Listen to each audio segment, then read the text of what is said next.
whatever this delusion is that you guys will ever be able to compete with me, let go of it.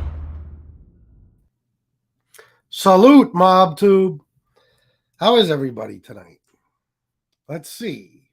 Dave, Miss Can't Be Wrong. George Butterass to Chico. How you been? Davis Dean, M. Soretti, Scott Lawson, Michael Hensley. We love you too, bro. Yorkville Charlie, Frankie Rizzo, Michelle N. Let me get down here. FBI, Jesse Roth, Maddie G, Mary Ryan, Redheaded Stepchild. Did I shout out Casey Robinson? Probably. OC, Junior Lollipops. Oh, Casey Robinson, $5 for entertaining the out of us.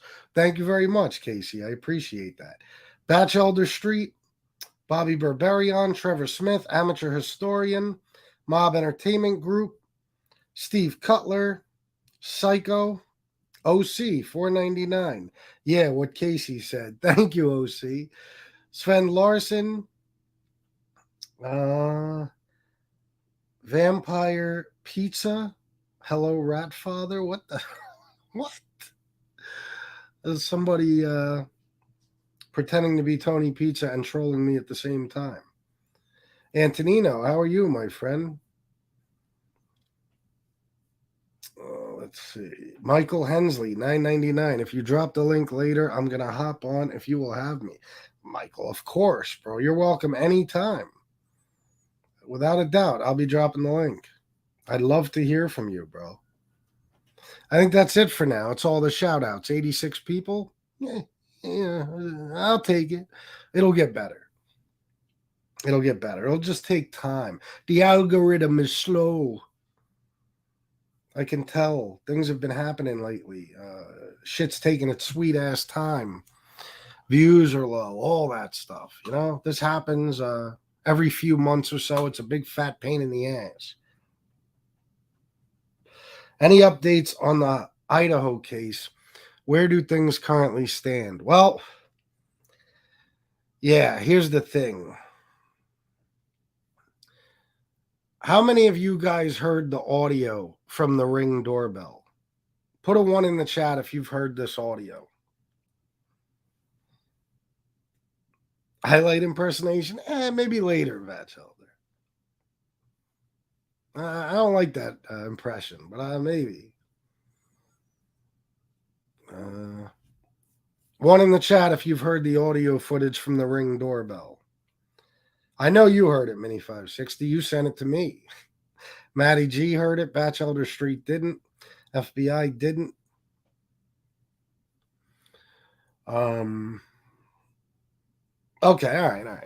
I think most of you probably haven't. I think it's only been out for a few hours. Now, this is disturbing. I'm going to play it for you. Okay, but it's very, very disturbing. I'll tell you that. I am not going to tell you everything I think I hear. I'm going to let you decipher it for yourself because I've watched several different true crime podcasters give their take on this, and everybody seems to hear different things except for a couple that stand out. You know, there's a couple that it's like, that's clearly what the person's saying. So I might stop it from time to time, or maybe we'll go over it a second time. But I'm going to play it for you now, guys. And remember, like I said, I'm not a trigger warning type of guy, but I'm giving you a trigger warning. It's very, very disturbing, especially at the end. Matter of fact, I just watched one guy who wouldn't even play the end of it for his audience. Queen's Finest? Wait a minute. Who are you doing? What is this? Oh, okay. I thought you were making fun of somebody. He doesn't wear a wig. That's a rumor. Jeff Nadeau. All right, guys. I didn't want to start out the show this way because this is very, very sad. And I'll just get to it. All right. So here you go, guys. I apologize if it's a little loud, but if it's not loud, you're not going to pick up a lot of this stuff.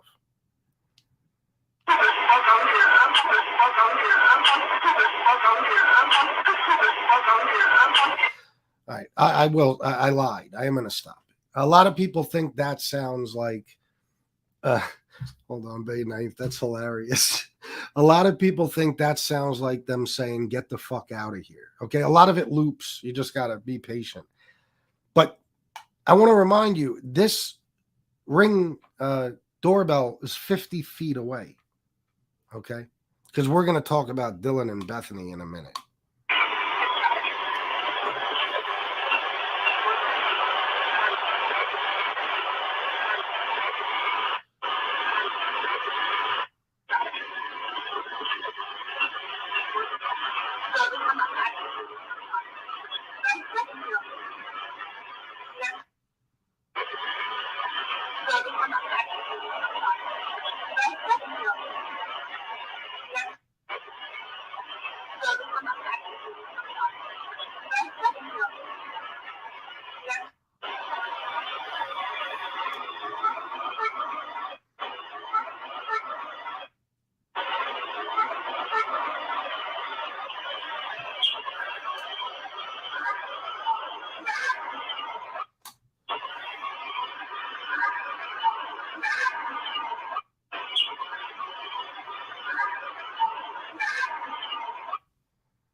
Now that sounded like Xana. Okay.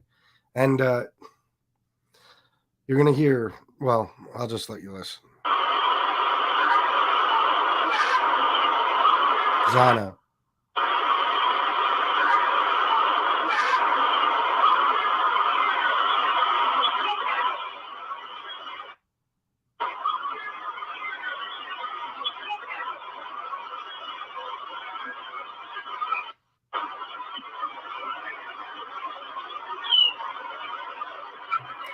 Most likely the dog yelping. I don't know.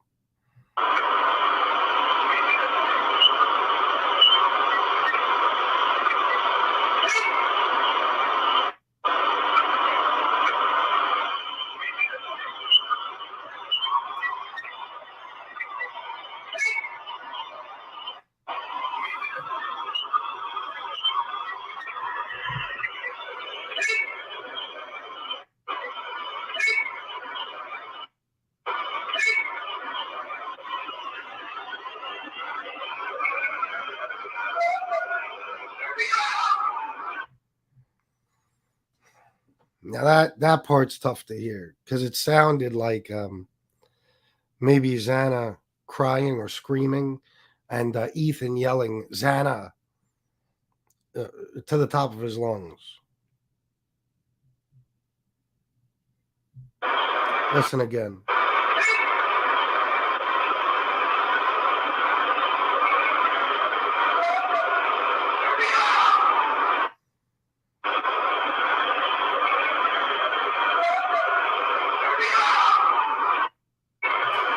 Now, some people think he's yelling, "Hurry up."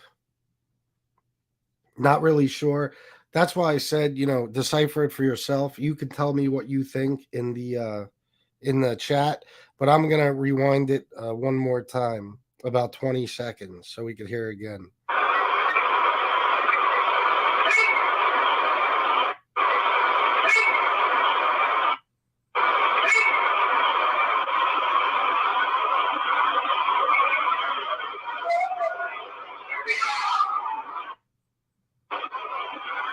Oh no. I'm sorry. I jumped the gun. That's him saying, yeah, hurry up. That's him saying, hurry up. I'm not sure if he said Xana yet. We did hear Xana at one point, but I'm pretty sure he screams it too towards the end. My apologies. I listened to this a couple of times, but I don't remember the order in which the different sounds, showed up on the recording. Let's see.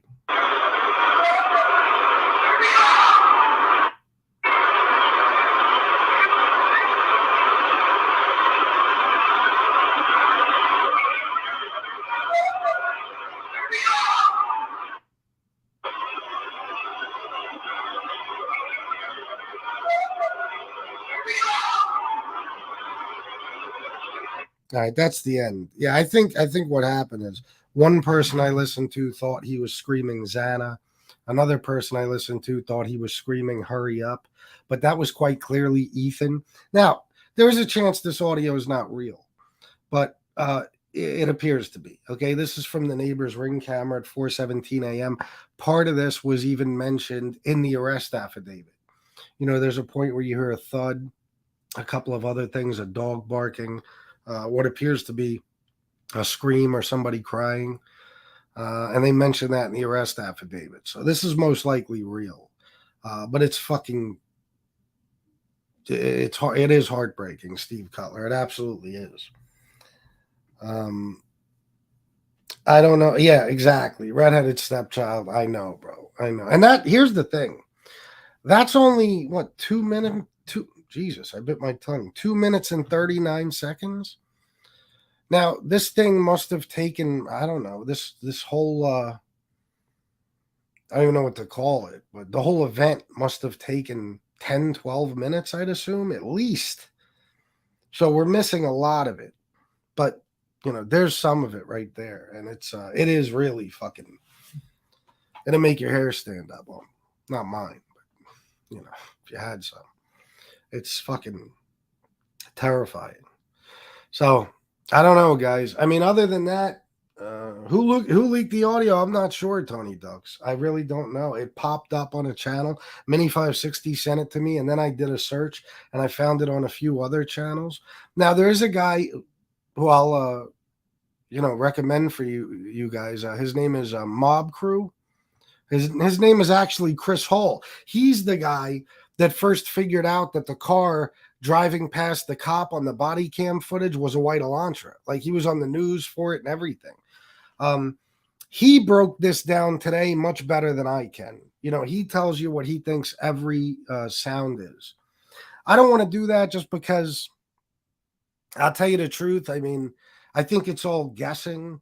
The only thing that's really, really clear is at one point you hear Xana.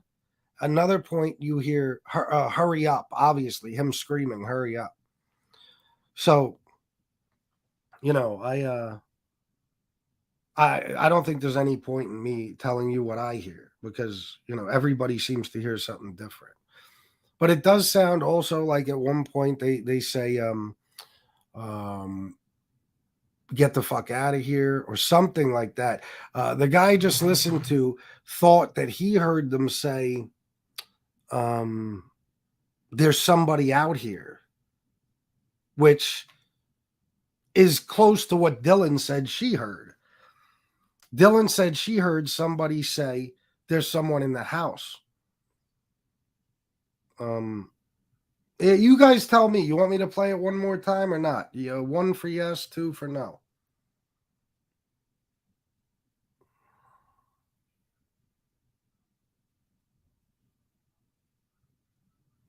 See what you guys say. Who are you guys talking about? Oh, Bam. Oh. Trevor Smith said no. Robert B said yes. Michael Hensley said yes. Redheaded stepchild one more time. Mini 560. All right, guys. I'll do that. Did you guys hear it okay last time? Now, that's it right there. It sounds like someone saying, get the fuck out of here. Or there's someone the fuck out here. Something like that. Listen.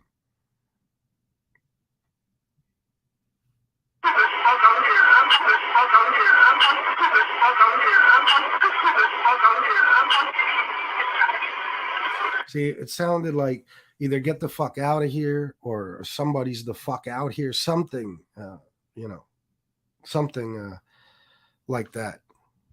Let's see.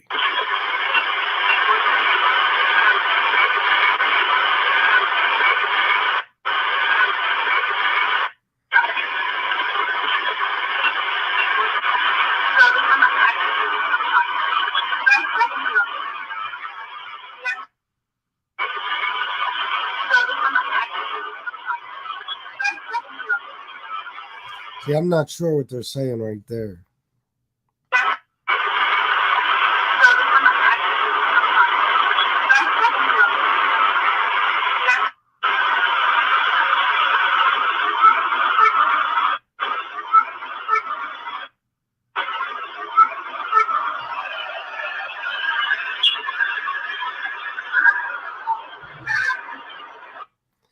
Now, right there, you could clearly hear Xana. You can clearly hear that. There's no doubt. Xana.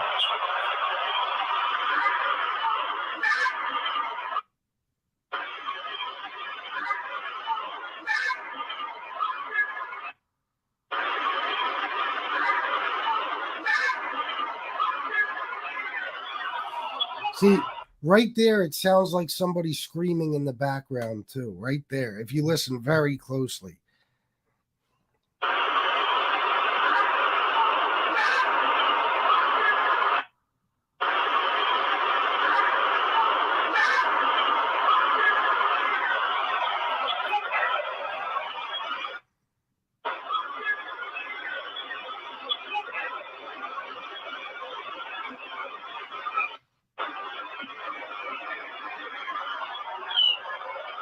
Dog.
Yeah, I'll tell you what, guys. Check out Annie Elise 10 to Life, the stream I believe she did today. Okay. Today or yesterday. It might have been yesterday. But she shows the entire layout of the house. She's not the only one, but she does it pretty well. Okay. And she shows you exactly the path that, most people think he took. And it's very strange because basically the way you come in the house, you got to walk right past Dylan's bedroom. Well, let me stop myself. You don't. The way you come in the house through the sliding glass doors, you got to make a right to go up the stairs to where Kaylee and Maddie were. Okay? Now, he killed Kaylee and Maddie first. Most people agree on that. I think those were his targets. Most people agree on that. Okay? Now, to come back down the stairs, all you got to do is bust a quick left, and you go right out the sliding glass doors. You walk through the kitchen, out the sliding glass doors, you're out. Now, if you go straight when you come down the stairs, you pass Dylan's room. And then it's a whole other, it's like a big living room area and then a whole other hallway. You'd have to, let's see, if you were going that way, you'd have to make another left and go down another hallway. And that's where Xana and Ethan were. Okay? So he obviously went upstairs. He killed Xana and Maddie. I'm sorry, Kaylee and Maddie. He came down the stairs, walked past Dylan's room, okay, through the living room area, down the hallway to Xana and Ethan. Now, the new theory seems to be that Xana, considering she had just gotten food delivered to her from DoorDash, the bag was still on the kitchen counter when the police got there. Okay. Plus, she was active on TikTok at 4:12 a.m. The theory seems to be that maybe she wasn't even in the bedroom. She might have even been in the kitchen or in that little living room area or maybe even the bathroom. And she saw him come downstairs and he saw her. I don't think Xana and Ethan were even meant I don't think they were his targets. I think Kaylee and Maddie only were. Okay. And it appears that he came down the stairs, probably saw Xana. She started running to the fucking bedroom, which is probably when he said, it's okay, I'm going to help you, which is probably why Dylan heard it, because Dylan was very close, to where he would have been at that moment. She probably ran to the bedroom to get Ethan. I'm sure he got a hold of her first because The general consensus is that Ethan was most likely sleeping. He probably started stabbing her. Ethan woke up, and that's why he was screaming.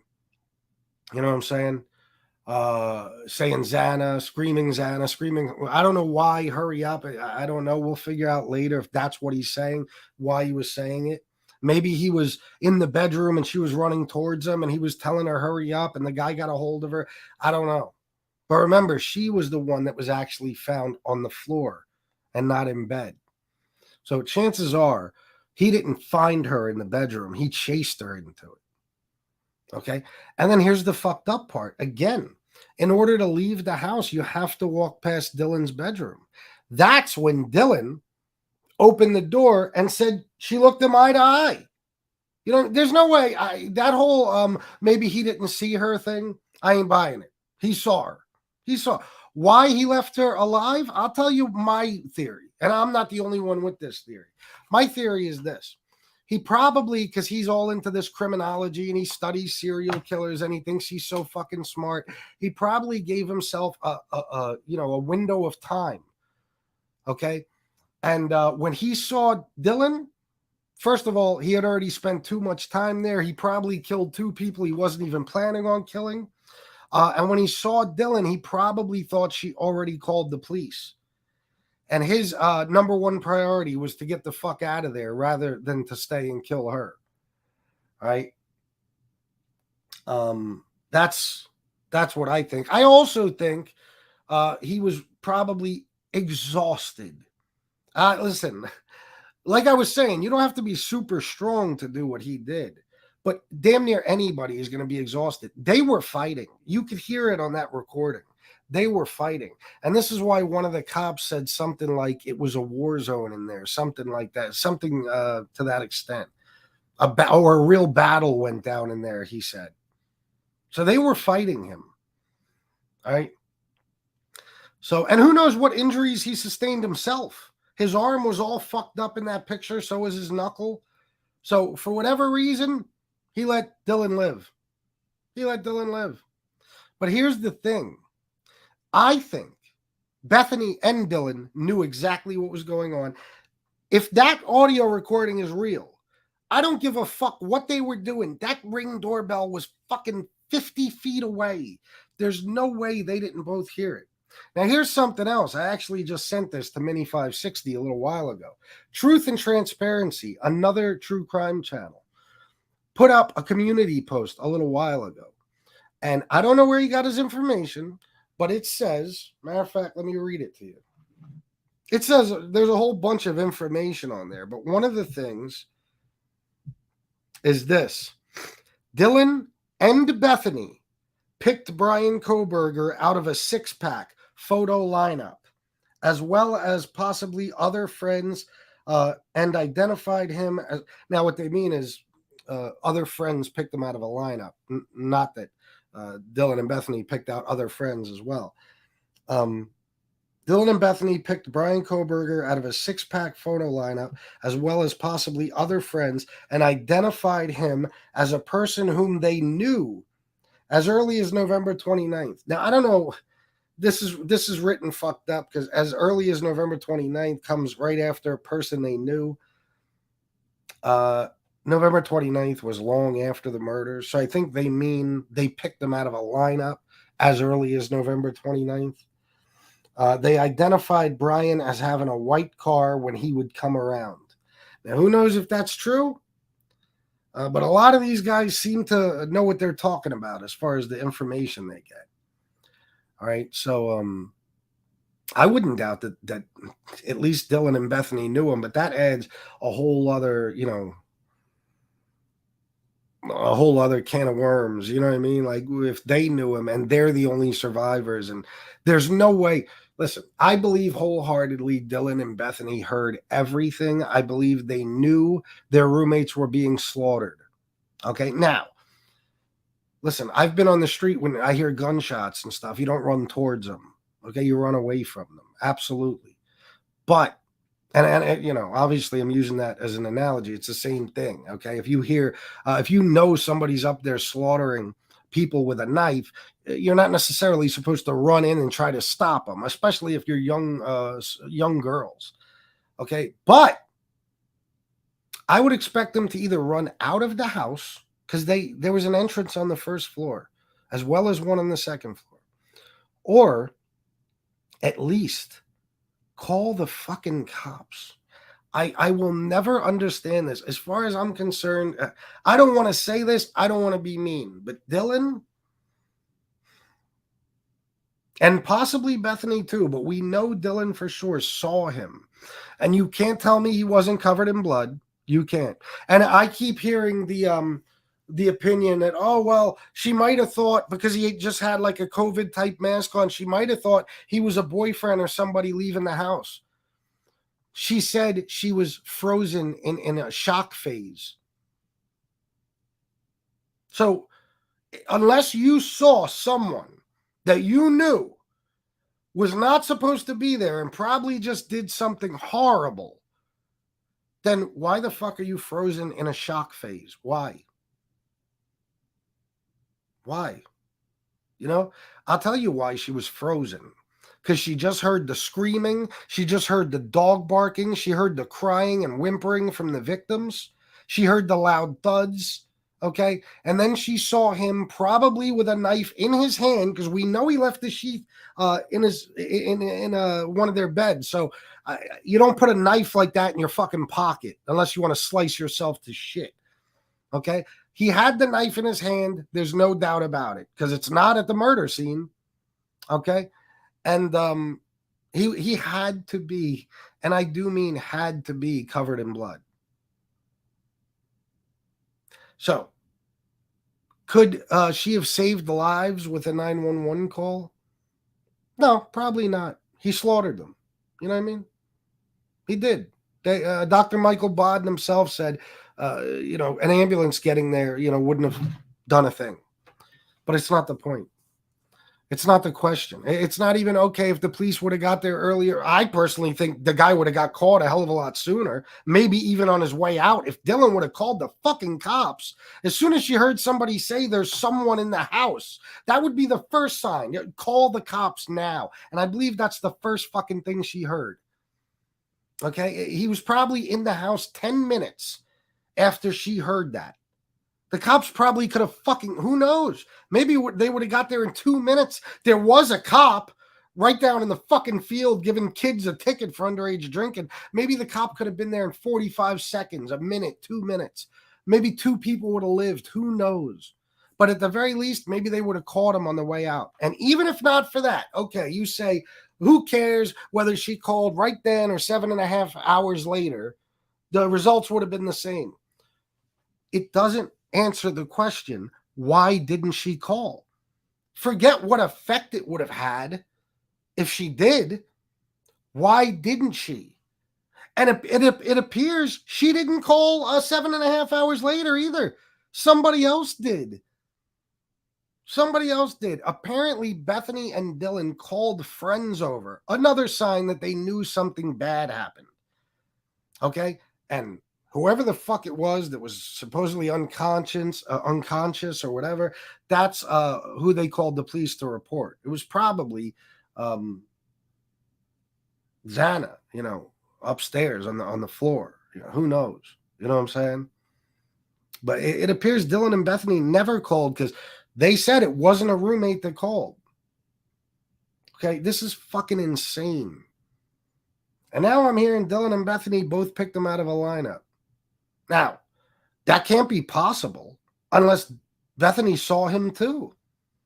But again, in the beginning, let's remember, in the beginning we thought, okay, that Dylan and Bethany were on the first floor asleep. We also thought that Xana and Ethan and Kaylee and Maddie were asleep when they got attacked. Meaning, for instance, you have 2 people sleeping in bed, you stab each one of them in the heart, it's all over. There's not going to be any screaming. If so, it's going to be minimal, and it's going to be for a second or two. Okay? You cut their throat, whatever it may be. You can put an end to that before it even starts. But now we're finding out Bethany was on the first floor. Dylan was on the second. Okay. And at least a couple of the victims were awake. And they fought hard. There's no fucking way. I don't care what kind of drunken stupor you may have been in when you passed out. There's no fucking way you didn't hear it. And I think not only Dylan heard it, but Bethany heard it too, and probably ran upstairs, saw what was going on. She might have saw him slaughtering Ethan or Xana from behind, whatever, ran back downstairs and did the same thing Dylan did, locked herself in the room. And I wouldn't doubt, mark my words, when it comes to trial, we're going to find out that Dylan and Bethany were in their respective rooms texting each other. Guys, just the fact that these two girls, less than 2 months after this this horrible fucking tragic event, they already got tattoos with the roommates' names. I'm sorry. That's fucking bizarre. That tells me you're over it. Because let me tell you when girls do shit like that, for attention. Let's get attention. Look, we lost our friends. Okay? That's not when you're really grieving for your friends. You're not even thinking about getting a fucking tattoo. I got a tattoo, R.I.P. Dink. You know when I got it? 15 years after Dink died. Okay? 15 years. You don't, in my opinion, you don't do that. You know, maybe that's some ghetto shit. You know, just another motherfucker got killed, somebody you happen to know, and you go get an RIP thing, whatever. But they both got matching angel wings with the initials of each of the victims. That's fucking bizarre. Yes, to me, it's too early for that. Too fucking early. Now we're finding out. See, I skimmed through. I read some of that arrest affidavit to you guys pretty fast. But if you go back over it, what you find out, Annie Elise talked about this today in her video. And guys, the only reason I, recommend these other true crime channels to you is because I'm just starting with this. And the way I plan on doing this is commentary. You know what I mean? I leave the professional shit to the professionals. So I'll let you guys know where I saw shit and I'll talk about what I saw. But Annie Elise revealed, and I don't think she was the first to reveal it, but, she talked about it, that in that arrest affidavit, it talks about him being 2 hours away for, I forget exactly what day it was on. It might have even been right after the murder. I have to check. Don't take my word for it. I'm not sure. Minnie could probably fill us in. But he was away for a couple of hours in a specific area. And it turned out what's in that specific area is a national park. 2 hours away. So the question obviously is, what was he doing there? Just took a random lonely trip to a national park? Was he getting rid of clothing? Was he getting rid of a knife? Was he getting rid of both? Most likely. Annie Elise even said, was he having a bonfire? Burning everything? Probably. Or burying something? Sure. Yep. So listen, this case is fucking crazy. When I said a few weeks ago that I have no interest in this case because it's something that happens all the time in America, I was wrong. Oh, don't get me wrong. I can't even say that because it does, unfortunately. Things like this, not the exact thing, but things like this do happen all the time in America.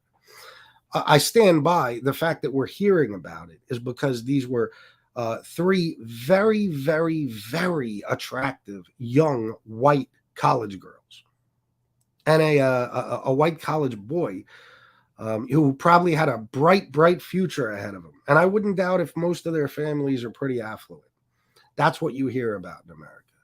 You know what I mean? There's a story that just took place. Another guy annihilated his whole fucking family. We're not hearing about it. You know why? Because he don't look like Chris Watts and the wife doesn't look like Shanann. Facts are facts. That's what it is. You know what I mean? You think Casey Anthony is the first person to do what she did? No. You know why we heard about it? Because Casey Anthony is a fucking smoke show. You know what I mean? It's the truth. Same thing with Jodi Arias. If it wasn't for her physical attractiveness, you think her case would have been a big fucking deal? She's not even in the first million fucking women who have killed a boyfriend or an ex-boyfriend. Why did we hear about that story? because there was an attractive young blonde girl and a whole lot of sex involved in the story. That's just the way it is. So if this happened again, if this same thing happened to for poor people, or for not so attractive people, or for people in the hood, for minorities, do you think we would have heard outside of that little town it happened, or big city, or wherever it happened, maybe a little blurb in the newspaper? Nobody else would have ever heard of it. You know what I mean? So I stand by that. But I can't lie. This is an extremely mysterious and fucking complex case. It really is. And the whole world is glued to their TVs and shit because it's unfortunately, people forget about the 4 victims.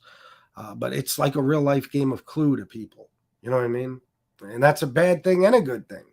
It's a bad thing because all too often they get so wrapped up in trying to solve the crime, they forget about the poor people that got killed. And those poor people wind up being exploited to some extent. But on the other hand, people help solve these crimes. You know what I'm saying? So maybe it's a good thing that it's such a national news story. I did not expect to be talking about this for 37 minutes. I will be changing the title to this show. I will definitely be. But I'll tell you this. I know I've said it a million times. Dylan, and most likely Bethany too, but at least Dylan, has a lot of fucking explaining to do. If I was her fucking father, I would be saying, what were you thinking? What were you thinking? Maybe that's wrong, but I would have said, how did you see this? And then just go to sleep. How? I mean, you saw the real life boogeyman standing in front of you after you heard your roommates whimpering and saying strange things like somebody's in the house. You heard the dog going ape shit. Then you see a man face to face who, again, had to be covered in blood and had to be holding a knife. And you just closed the door and went to fucking bed? What if all 4 victims were still alive and hanging on for dear life? Okay, now we know they most likely weren't, but what if they were? And Dylan did exactly what she did in this case. Guess what? They would have all died within that 7.5 hours. I can almost guarantee it. Okay? Not many people can be stabbed up the way they were and not bleed out in a short period of time. How the fuck did she do what she did? And why? Why? I'm not making excuses for this girl. I know she's a gorgeous 20-year-old college girl. Oh, well. They fuck up too, and they should be called on it. Why didn't she do anything? Why didn't she go check on her fucking roommates? Why didn't she do anything? But you know what? Okay, there could be an argument made. Well, she would have had to leave her bedroom. I understand. Okay, fine. Call the fucking cops. These are 20 and 21-year-old college girls, okay? Your phone doesn't leave your fucking hand for 5 seconds. And guess what? The way things work now with the police, and have worked for a long time, you don't have to say shit. You don't have to say shit. Dial 911. If you want, you can whisper. Okay. If you don't even want to whisper, just dial, let them pick up, hang up, and they'll show up. They'll be there. That's a fact. She did nothing. She did nothing. Put a post on Facebook. Something bad just happened in my house. Call the police. 1122 King Road. Instagram, TikTok, anything. They did nothing. Nothing. Now, listen, shock to me, bro. There's no way she was in the type of shock she says she was in, and I'll tell you why. She remembers too much. I could be wrong, but I just don't believe it. She remembers too much. You know what I'm saying? I've been in car accidents where I believe I went into shock from my injuries and stuff. And I don't remember shit. I got beaten half to fucking death when I was 16. My mother couldn't even recognize me. She collapsed when she saw me. And I don't remember much. You know what I mean? Once I saw myself, I was in fucking shock. I remember getting beaten. Don't get me wrong.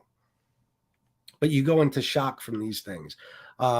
She probably would have gone into shock from this, but how does she remember stuff? If you were able to retain that information, then you were lucid enough to pick up the fucking phone. I listen, maybe I'm being too hard on her. She doesn't know who I am. What does she care? Okay. But I can't help it. These are my opinions. I have to express them. Bethany, too. What the fuck was she doing? What happened?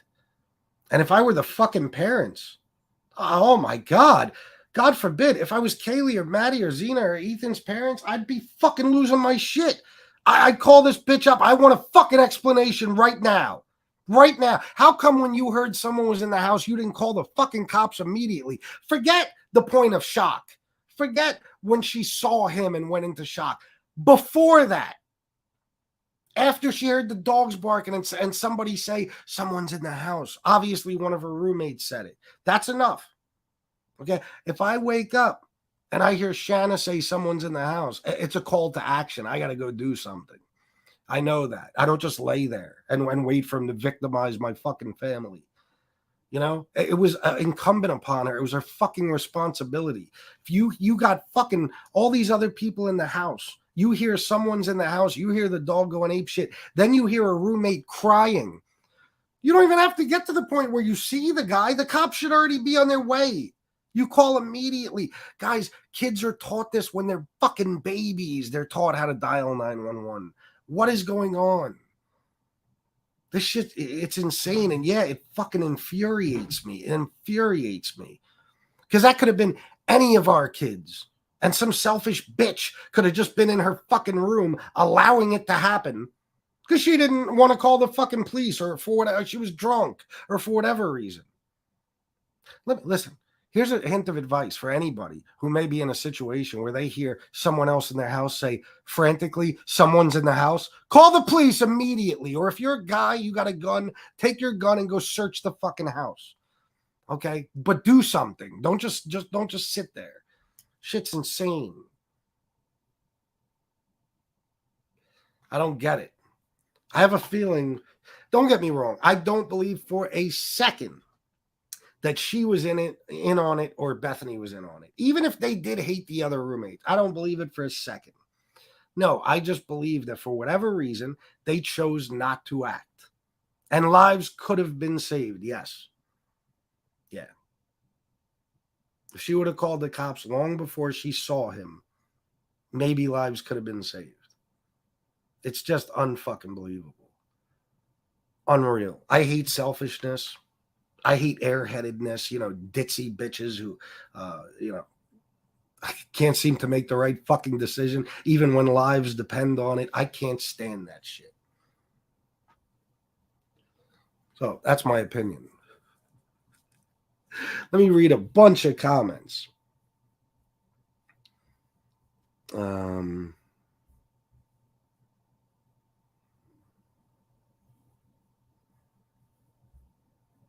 Let me see.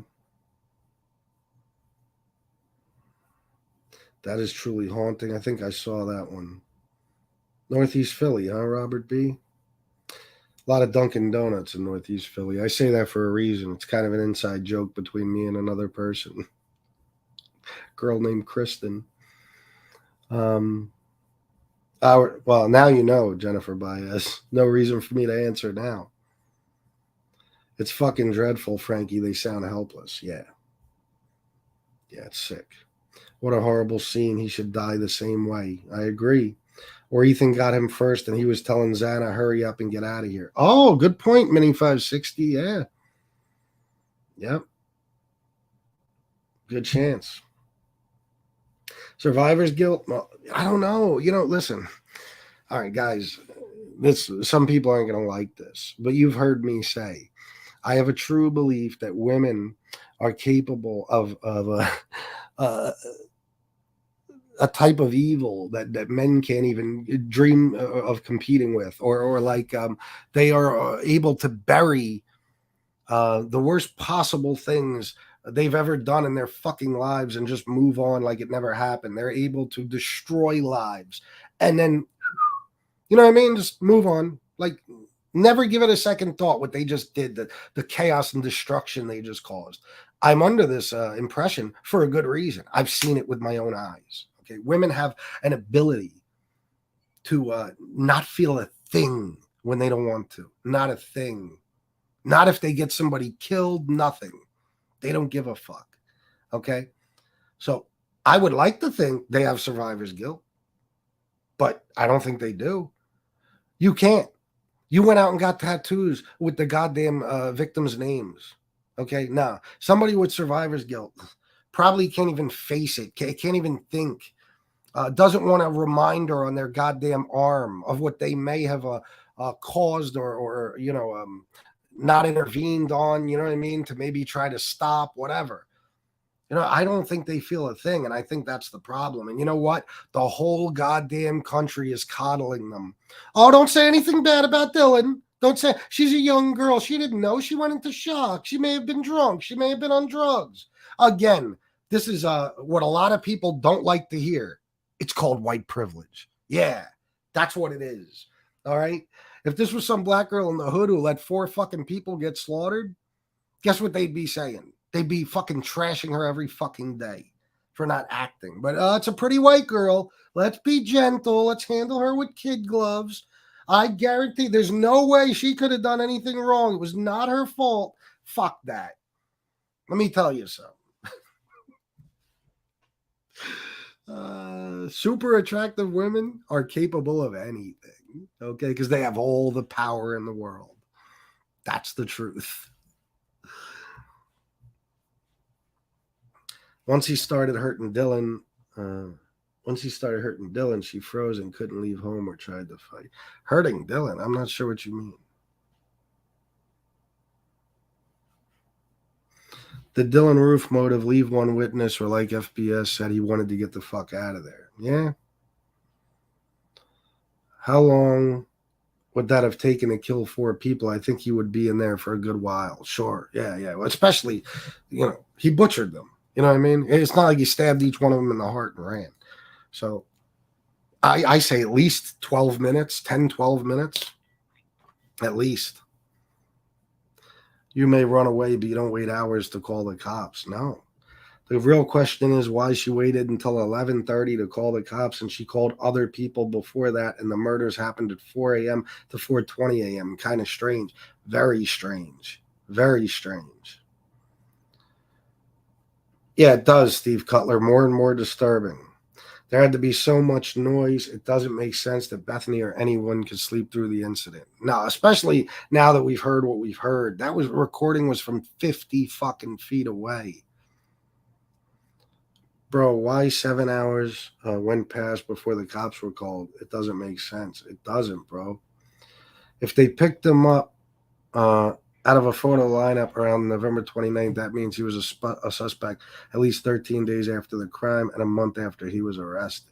Yeah, well, he was a suspect very early on, actually. We just didn't know it. You know what I mean?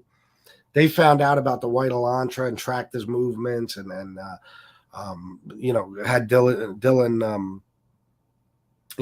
basically ID him and describe him.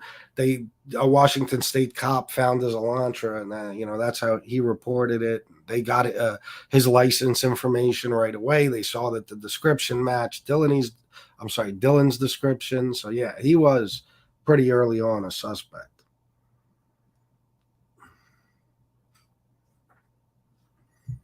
Possibly, George. I think a tattoo would be the last thing on my mind right now. Yeah, I agree. Fucking weird. True story, FBS, sad but true. Yeah. Oh, LTB. I'm sorry. I can't afford to miss donations. Not the way things have been going.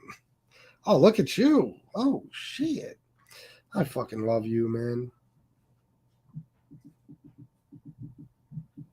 Sorry, when I'm in rant mode, I'm laser focused. LTB 5682 for love you, brother. Love you too, man. Thank you so much for that, bro. Thank you.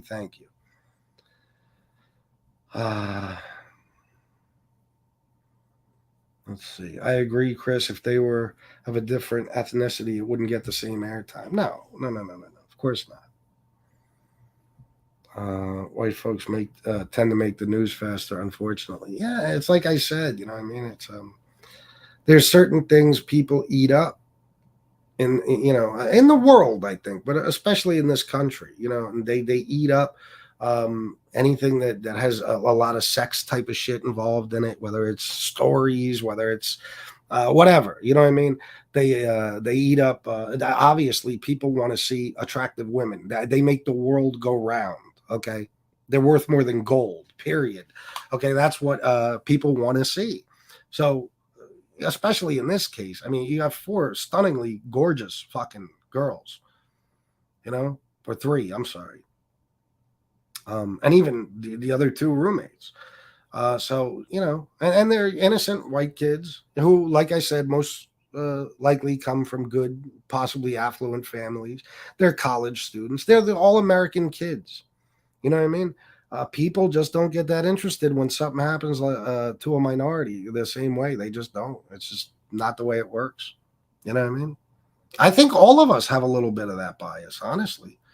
I don't know, but I remember somebody told a story once right after Elizabeth Smart got kidnapped. Um, During that time, you know, but right after, a 7-year-old black girl who lived in a neighboring city or something disappeared. The 7-year-old black girl was able to get herself loose, escape from the house, and find her way home, which was like 30 fucking miles or some crazy shit. Nobody ever heard about it. We heard about Elizabeth Smart constantly. Why? Why didn't we hear about that little black girl? She's a goddamn hero. She's her own hero. She's her parents' hero. Why didn't we hear about that? Unfortunately, people just don't care. They don't. That's the way it is. Yeah, Bay Ninth Toe. You're right. I love that. I know it is. Same soulless, creepy eyes. Yeah, he's a creepy looking fuck. Fucking, you could see why he's an incel. He couldn't get pussy if he fucking paid for it with that face, that fucking mug, that nose. What a fucking animal. I wouldn't have been able to go to sleep. Me neither. I mean, what was she on? What was she on? Listen, her only excuse is she was on Ativan, Valium, Klonopin, Xanax, alcohol, heroin. And I mean, it would take a cocktail like that to put you to sleep after seeing this. I wouldn't be able to sleep for a year. You know what I mean? Like, holy fuck. You don't even know if the guy's still in the house. You don't know anything. Or do you? And you just didn't tell anybody.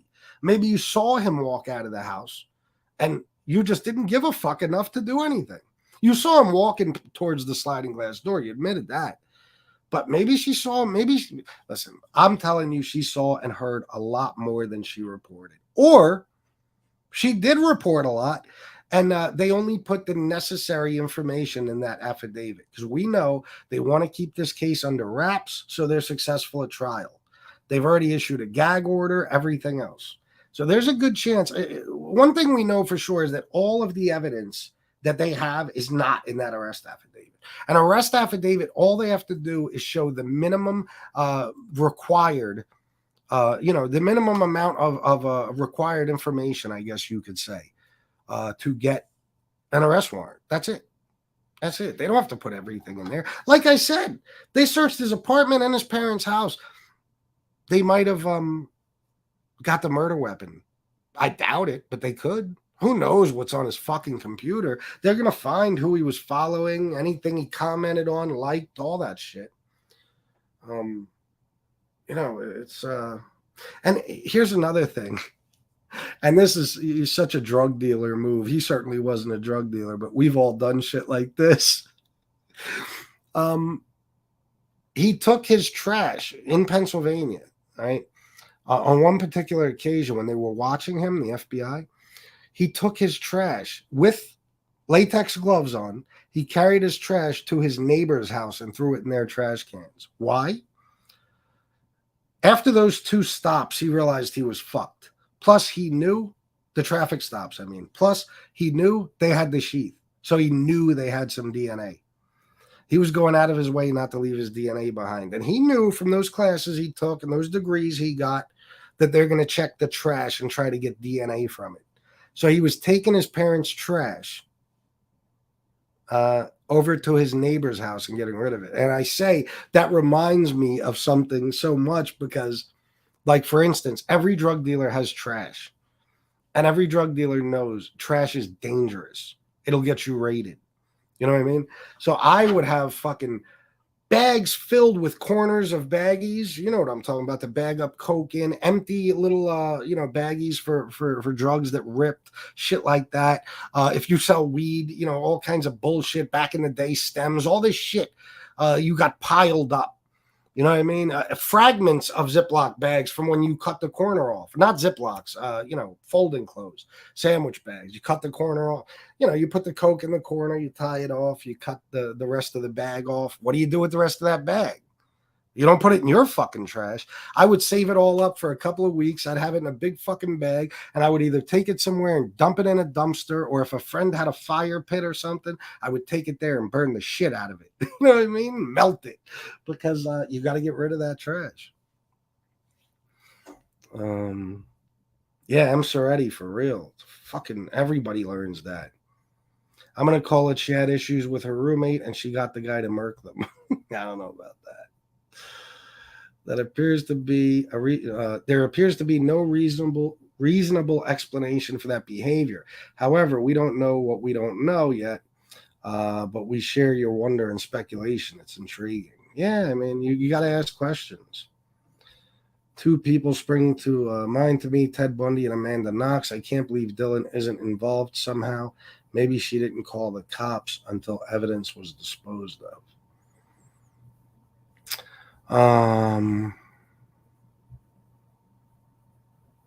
Possible, but Amanda Knox was, she wasn't involved in that shit. I don't believe it for a second. You know what I mean? She wasn't involved in that murder. Not in my opinion. It's a lot different than Ted Bundy. Steve O, 7 hours of shock. Yeah, right. Yeah, bullshit. I think it's okay to be hard on her. So do I. So, and you know what makes me want to be hard on her is every fucking video I see, whether it's a male, a commentator, a female, an older person, a younger person, they're all coddling her and kissing her ass and telling us that we have no right to think anything bad of her, that what she did is completely normal, fight or flight. She one person added fight, flight, or freeze or some shit, and she froze. Fuck out of here. That would not be acceptable behavior for anyone else but a beautiful white college girl, okay? No one else.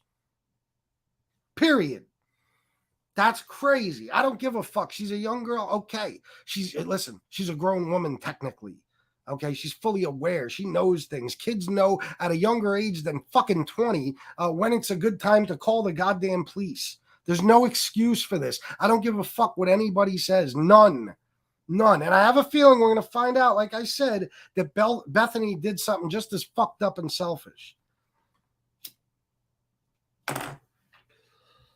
Let me get down here. Maybe, Antonino, it's a good point. Bro, relax. It's hard to say how any person reacts at such an event. She was definitely scared. I wouldn't call it selfish. I disagree. I'm not mad at you, but I disagree. Yes, they are, Jason. Yeah, Michael Hensley. You got to have a low tolerance for dum-dums, for real. This is nuts, man. You know what I mean? This is nuts. Now, listen, I don't want to see the girl hurt herself or anything. Of course not. I don't even want to see people terrorize her. But this is my show. Okay, and I'm going to express my opinions. I think she was fucking wrong in every way, shape, and form. And I think she should absolutely feel guilt. I think so. I think her parents should be fucking ashamed of what she did. That's my opinion. Or didn't do, I should say. Barbara Florence. Well, all we have been hearing is how bad the police are. Young people are taught to hate the police, defund the police. Oh, shut up with the fucking politics. You're another asshole who don't understand what defund the police meant. You're another one. Get out of here with that bullshit right-wing fucking dog shit. I don't want to hear about it.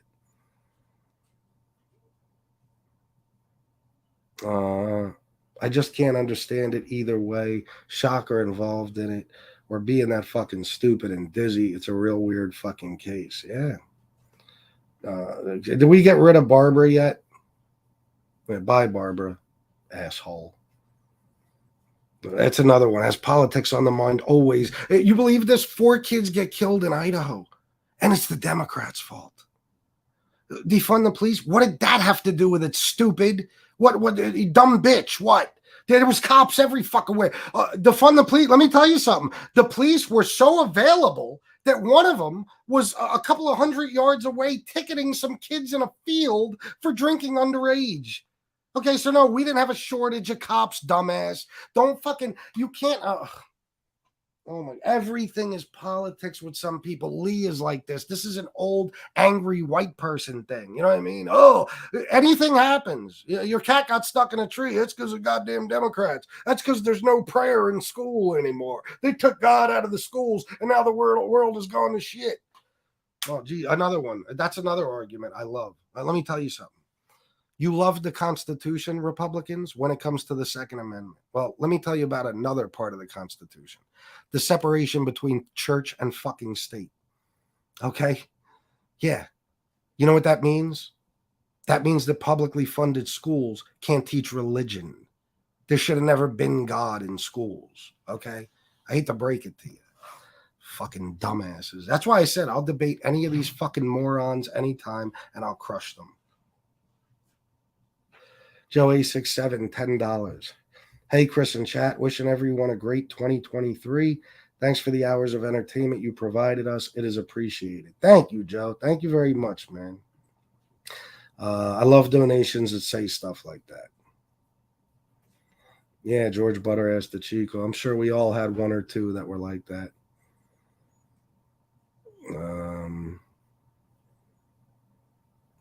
Oh, yeah. George, if you, let me see if I can find it. In a few minutes, I'll drop the link.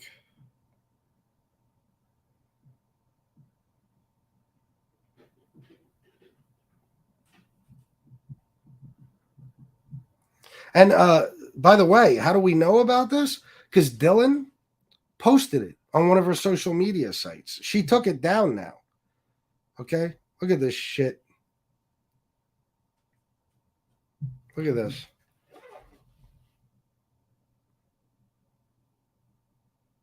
Hopefully it clears up. It says Maddie, Kayla, Xana, Ethan. Maddie, Kaylee, Xana, Ethan. Love you always and forever. You see the tattoos? They're angel wings. God damn it. Why won't it clear up? They're angel wings with the initials of each of the victims. I'm trying to get it to clear up for you guys. Anyway, you can Google it. Google Bethany and Dylan tattoos. It's the first thing you're going to see. Okay? That's crazy. That's crazy. It's too fucking early. Yeah, it is.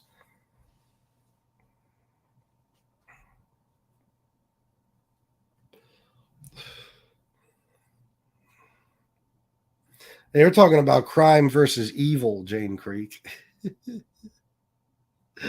Herb Haven Gill. I agree. I have met women like that. Can shut off emotion like a light switch. Up to today, can't figure that out. Yeah, I know. Do you think she didn't call because she was underage and drunk, was worried if she was wrong, so looked out for herself first? Well, if that's the case, Minnie, that makes me even angrier. That makes me even angrier because now you're worried about getting a goddamn ticket, maybe losing your license for a few months. So you just let this slaughter take fucking place. Good point, Minnie 560. Good point. But that makes it even more selfish. Oh my God. Rumor is she was high on Molly, but that is just a rumor, people. Who knows? Don Berlin, Defense Counsel will hang the issue of failing to act like an anchor around them prosecutor's neck. And it may even result in a decision to keep her off the witness stand because counsel fillet her. Yeah, maybe. Oh my God, Ishmael's gray area. You're not kidding. You're not kidding. Wars, bro. Wars.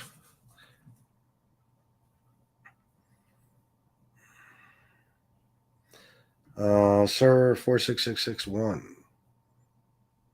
With that avatar. Should the prosecution try 4 individual murder trials or 1 collective? Notice the felony burglary charge. You know what? That's above my fucking pay grade to make that decision. I don't know. I don't know which would be better. But I have a feeling as a collective it would be just fine.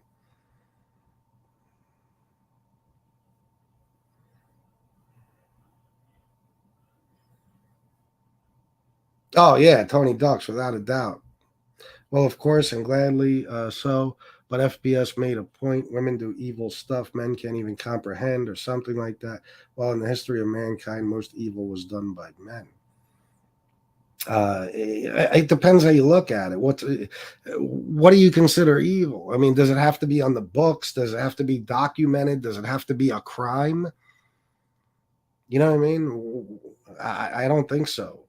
I don't think so. I mean, if you look at statistics, most marriages that break up due to affairs break up because the woman was cheating, not the man. It's been like that for over a decade now, I believe. Stuff like that. You know what I mean? Women, a woman will destroy an entire family to get some dick. That's a fact. You know, let me tell you something. A guy will go out and fuck another woman and then it's over.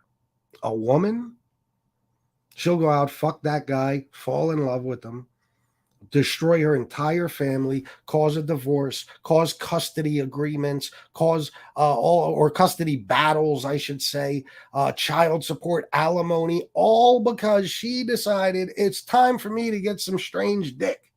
You know what I mean? And she'll think nothing of it. Even when her kids are sad and crying and saying, "Why doesn't daddy live with us anymore?" She'll just blow it off like it's nothing and give him some generic answer. I've seen it.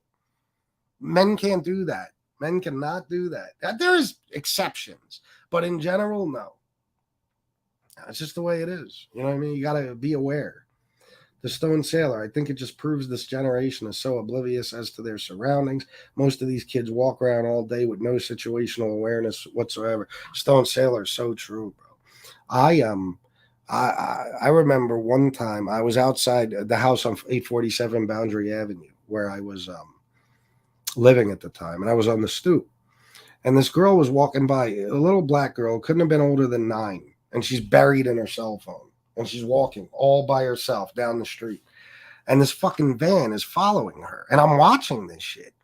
You know what I mean? And the guy kept peeking out at her, he's rolling his window down. It looked like he was getting ready to say something to her. And I yelled at the dude and he took off. But the point is, the little girl could have been snatched in a heartbeat because she wasn't paying attention. And it's not just little girls, it's a lot of people, vulnerable people, mainly women and some young attractive women. They'll walk around city streets, whatever, with their phone buried or with their face buried in their fucking phone. You got to keep your eyes open at all times. You know what I mean? Bad shit can happen to you no matter who you are or where you live. I think this case proves that, right? You know what I mean? Tiny little town in Idaho, population of a few thousand people or something. Last murder in that town was 7 years, 8 years ago. And a house with all those people living in it. Somebody was able to just walk right in with neighbors close by. I mean, it's not like it was in the boonies where the closest neighbor's 2 miles away. The neighbors, it was like a small city. You know what I mean? There was neighbors all over the place. He was able to walk in, slaughter 4 people, and walk right the fuck out and get away for what, 50 days, something like that? It's crazy.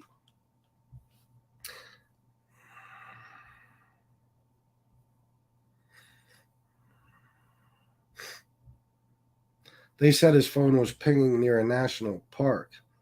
You know they are.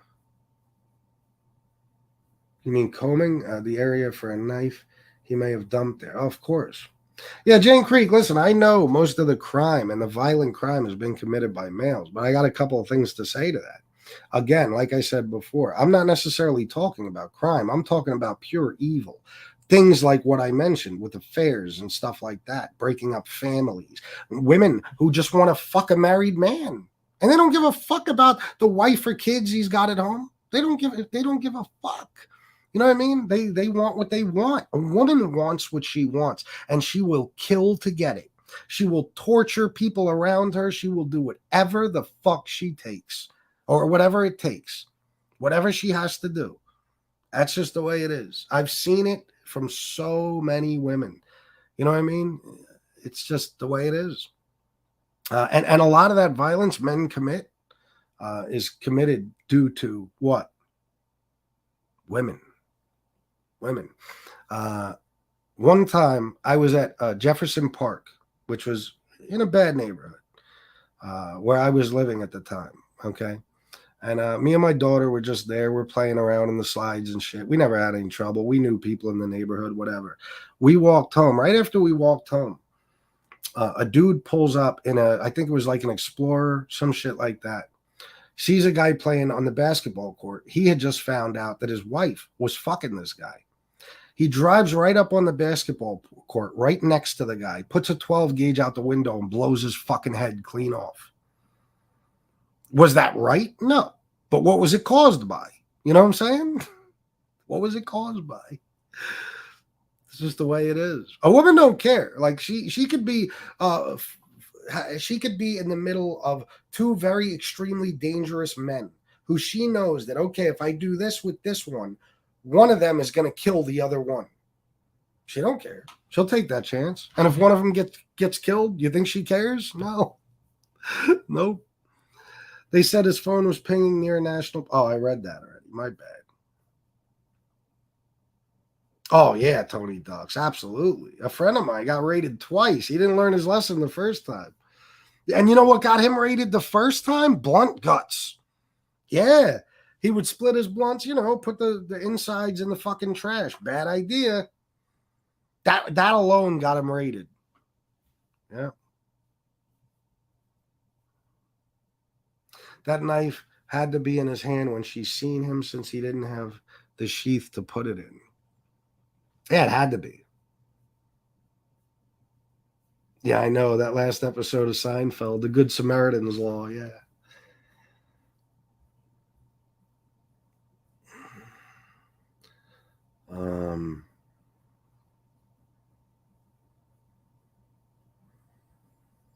Yeah, but it was kind of solved, right? I mean, they pretty much came to the conclusion of who did that, didn't they? The guy even got convicted. I just don't think she did it. But her behavior afterwards was, without a doubt, bizarre. That's another one. Why do you think her case was so famous? Well, first of all, it was international. I know, but look at her. You know what I mean?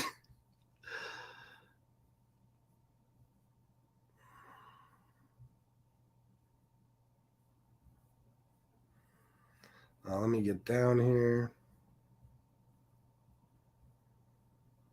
Oh, you ain't kidding, Trevor Smith. Susan Smith drowned both her children to make way for a new relationship. Yeah. Sure enough, did. Yeah.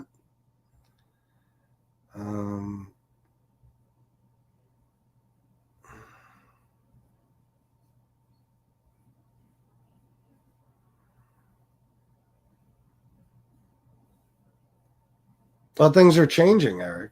Things are changing. They absolutely will, but numbers are numbers. Let me see. And women, let's say on social media, will destroy another girl's life with lies, rumors, viciously. Men usually don't go. Here, listen, I'll end it off with this, and then I'll drop the link for some people. Look at MobTube and SlobTube. Who are the most evil motherfuckers on here? And I mean truly evil, who have done the most despicable things. Is it me? SoFlo? Even Lee? MRE? I mean, don't get me wrong. He's pure fucking evil. But I'm talking about the most egregious thing. Well, no, you know what? He is one of them. He is. MRE is one of the most evil, without a doubt. I forgot about the Shanna videos and all that. Yeah. He is. But he's a broad. He's gay. You know what I mean? So he might as well be a woman.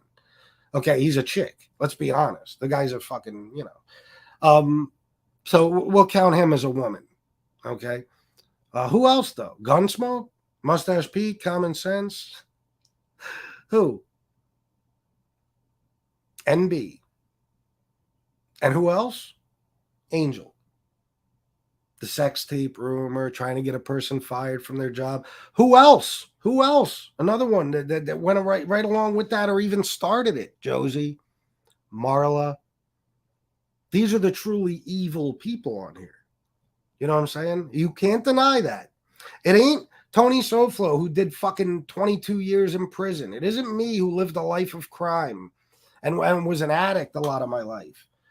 Okay? It isn't any of us, no matter how fucked up our past is. It isn't Jimmy Calandra. It isn't Howie. It isn't any of those guys. You know what I mean? It's Angel, NB, Josie, Marla, MRE. 5 broads. You know what I mean? That's all there is to it. Can't deny it.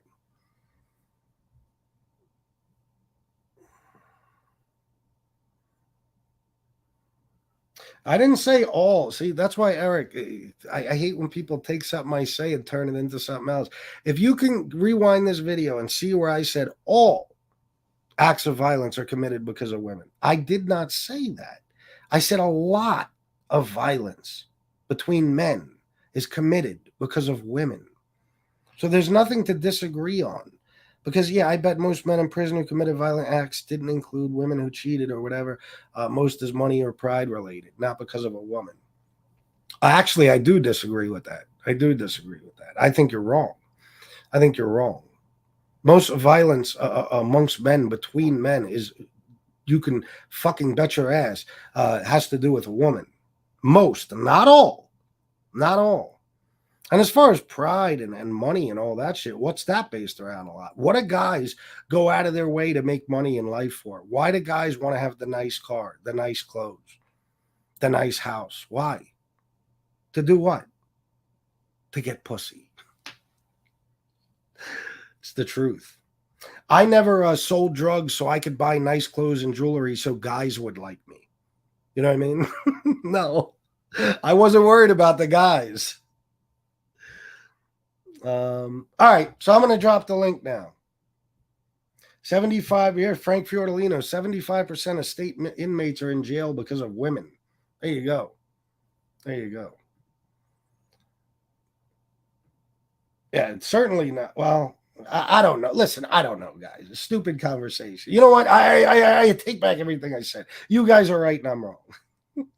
Wait a minute. I think I dropped the wrong link. Hold on.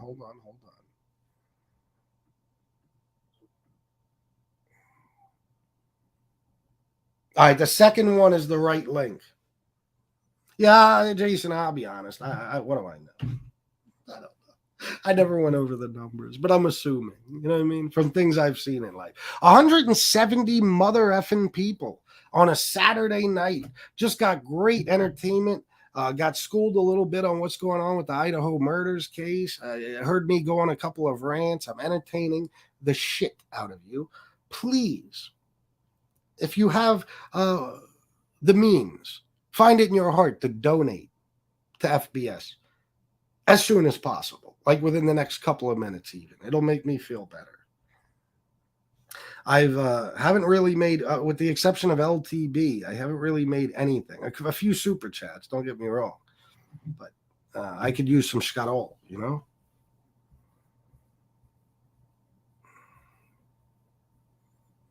Joe Beach said it wasn't Kohberger. He knows for a fact it was a random black guy. He's from Howard Beach, so it's hard to doubt him. Dexter Morgan, you win. You win for the night. Beautiful. A nice Joe Beach callback. He knows for a fact it was a random black guy. I don't think Joe Beach is a bad dude. Oh, same here, bro. Jason, of course. Man. Just two guys debating. Yeah, I love you too, bro. Yeah, I never said all.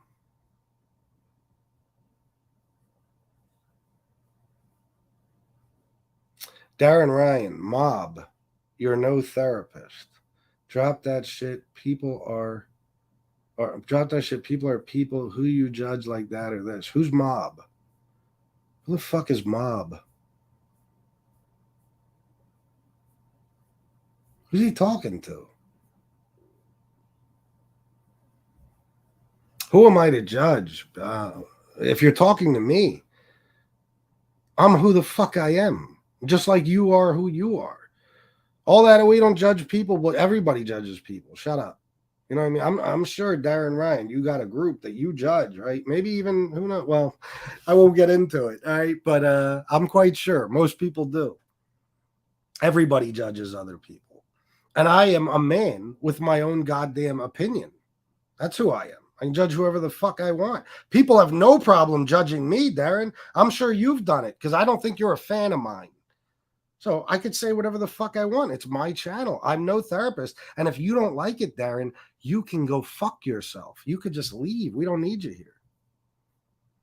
Of course, if I was wrong and you weren't directing that at me, I apologize. We got off on the wrong foot.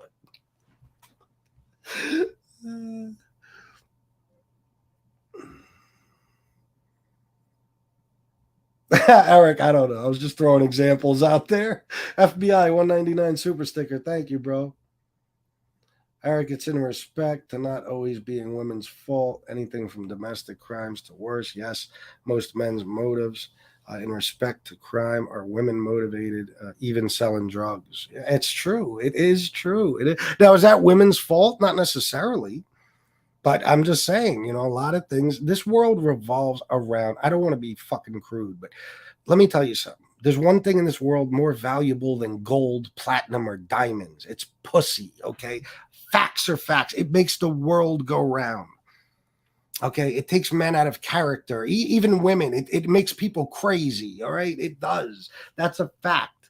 That's a fact. I'm sure most of us have gone crazy over some bitch at one point. So, don't underestimate how many things it might be responsible for, And yeah, the domestic thing, like how many women do you know of? Because I know of several who the guy didn't lay a hand on him, but they pick up the phone just out of revenge and say, he hit me. And guess what? That's all she has to say. Guess where he's going? Fucking jail. And they have no problem. Next day, they're out partying with their girls. He's sitting in jail. She don't have a bruise on her. They don't give a fuck. They just don't.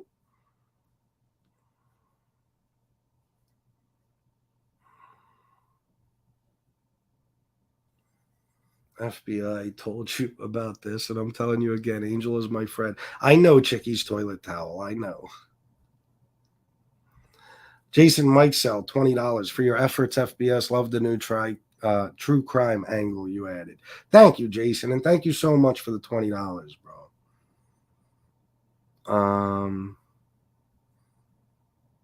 Is anybody joining me tonight or no?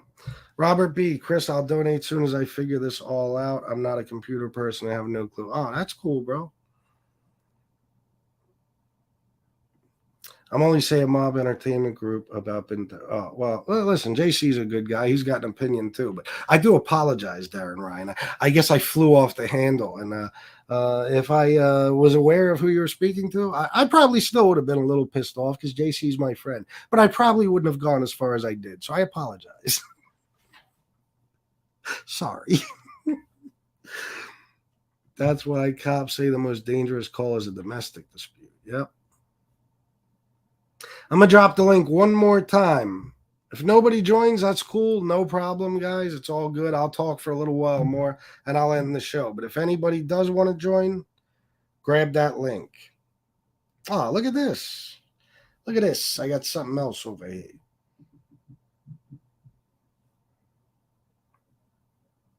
Oh, man, look at that. Steve Cutler. Thanks for always having my back. Always. $10. Thank you. Bro, always. You already know. I always got your back, bro. I consider Steve a personal friend.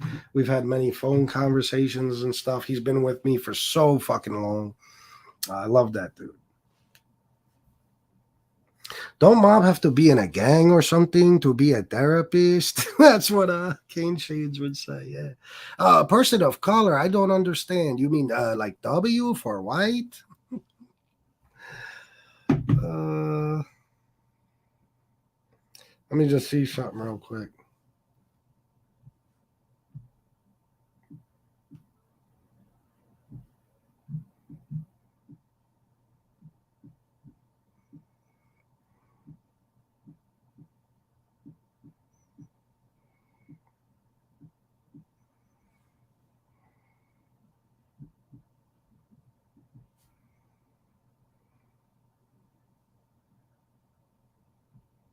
All right. Start praying then. You want to play FBS? Come on now. Don't throw me under a bus. Good night. Start praying then. You want to play FBS? What is that, a threat? What are you threatening me? Darren Ryan, are you out of your fucking mind, bro? Is that your real name? I hope so. Did you just threaten me, cocksucker? For real? I'll make you fucking sorry, bro. Trust me. You don't want to do that. I apologized. I was trying to be nice. You want to be a jerk off? Okay, cocksucker. All right. Look at you, Michael Hensley. What's going on? What's up, bro? Let me start off by saying thank you for your service, sir. Oh, I appreciate that. Absolutely. What's going on? Hey, what's up, Michael? Come on here for a while. What'd you say, Michael? I said, oh, Long overdue for me to come on your show. Yeah, absolutely. Howie said, "What's up, Michael?" How's it going, my friend? you're ex-military, right, Mike? Former Marine. Yeah. All right. Well, thank you for your service. Thank you. Yeah, definitely. So what's up? Are you still watching the fights, Howie? Yeah. If you got to jump off, bro, it's not a problem. No, it's all right. Yeah. I was watching the fights and talking, watching the fights, watching your show, and talking to Anthony at the same time. Nice. Oh shit. What fight are you Where's watching? I'm watching the Javante Tank Davis fight. Nice. Yeah. But that ain't on yet, right? That's No, the not main yet. fight. Not yet. Yeah.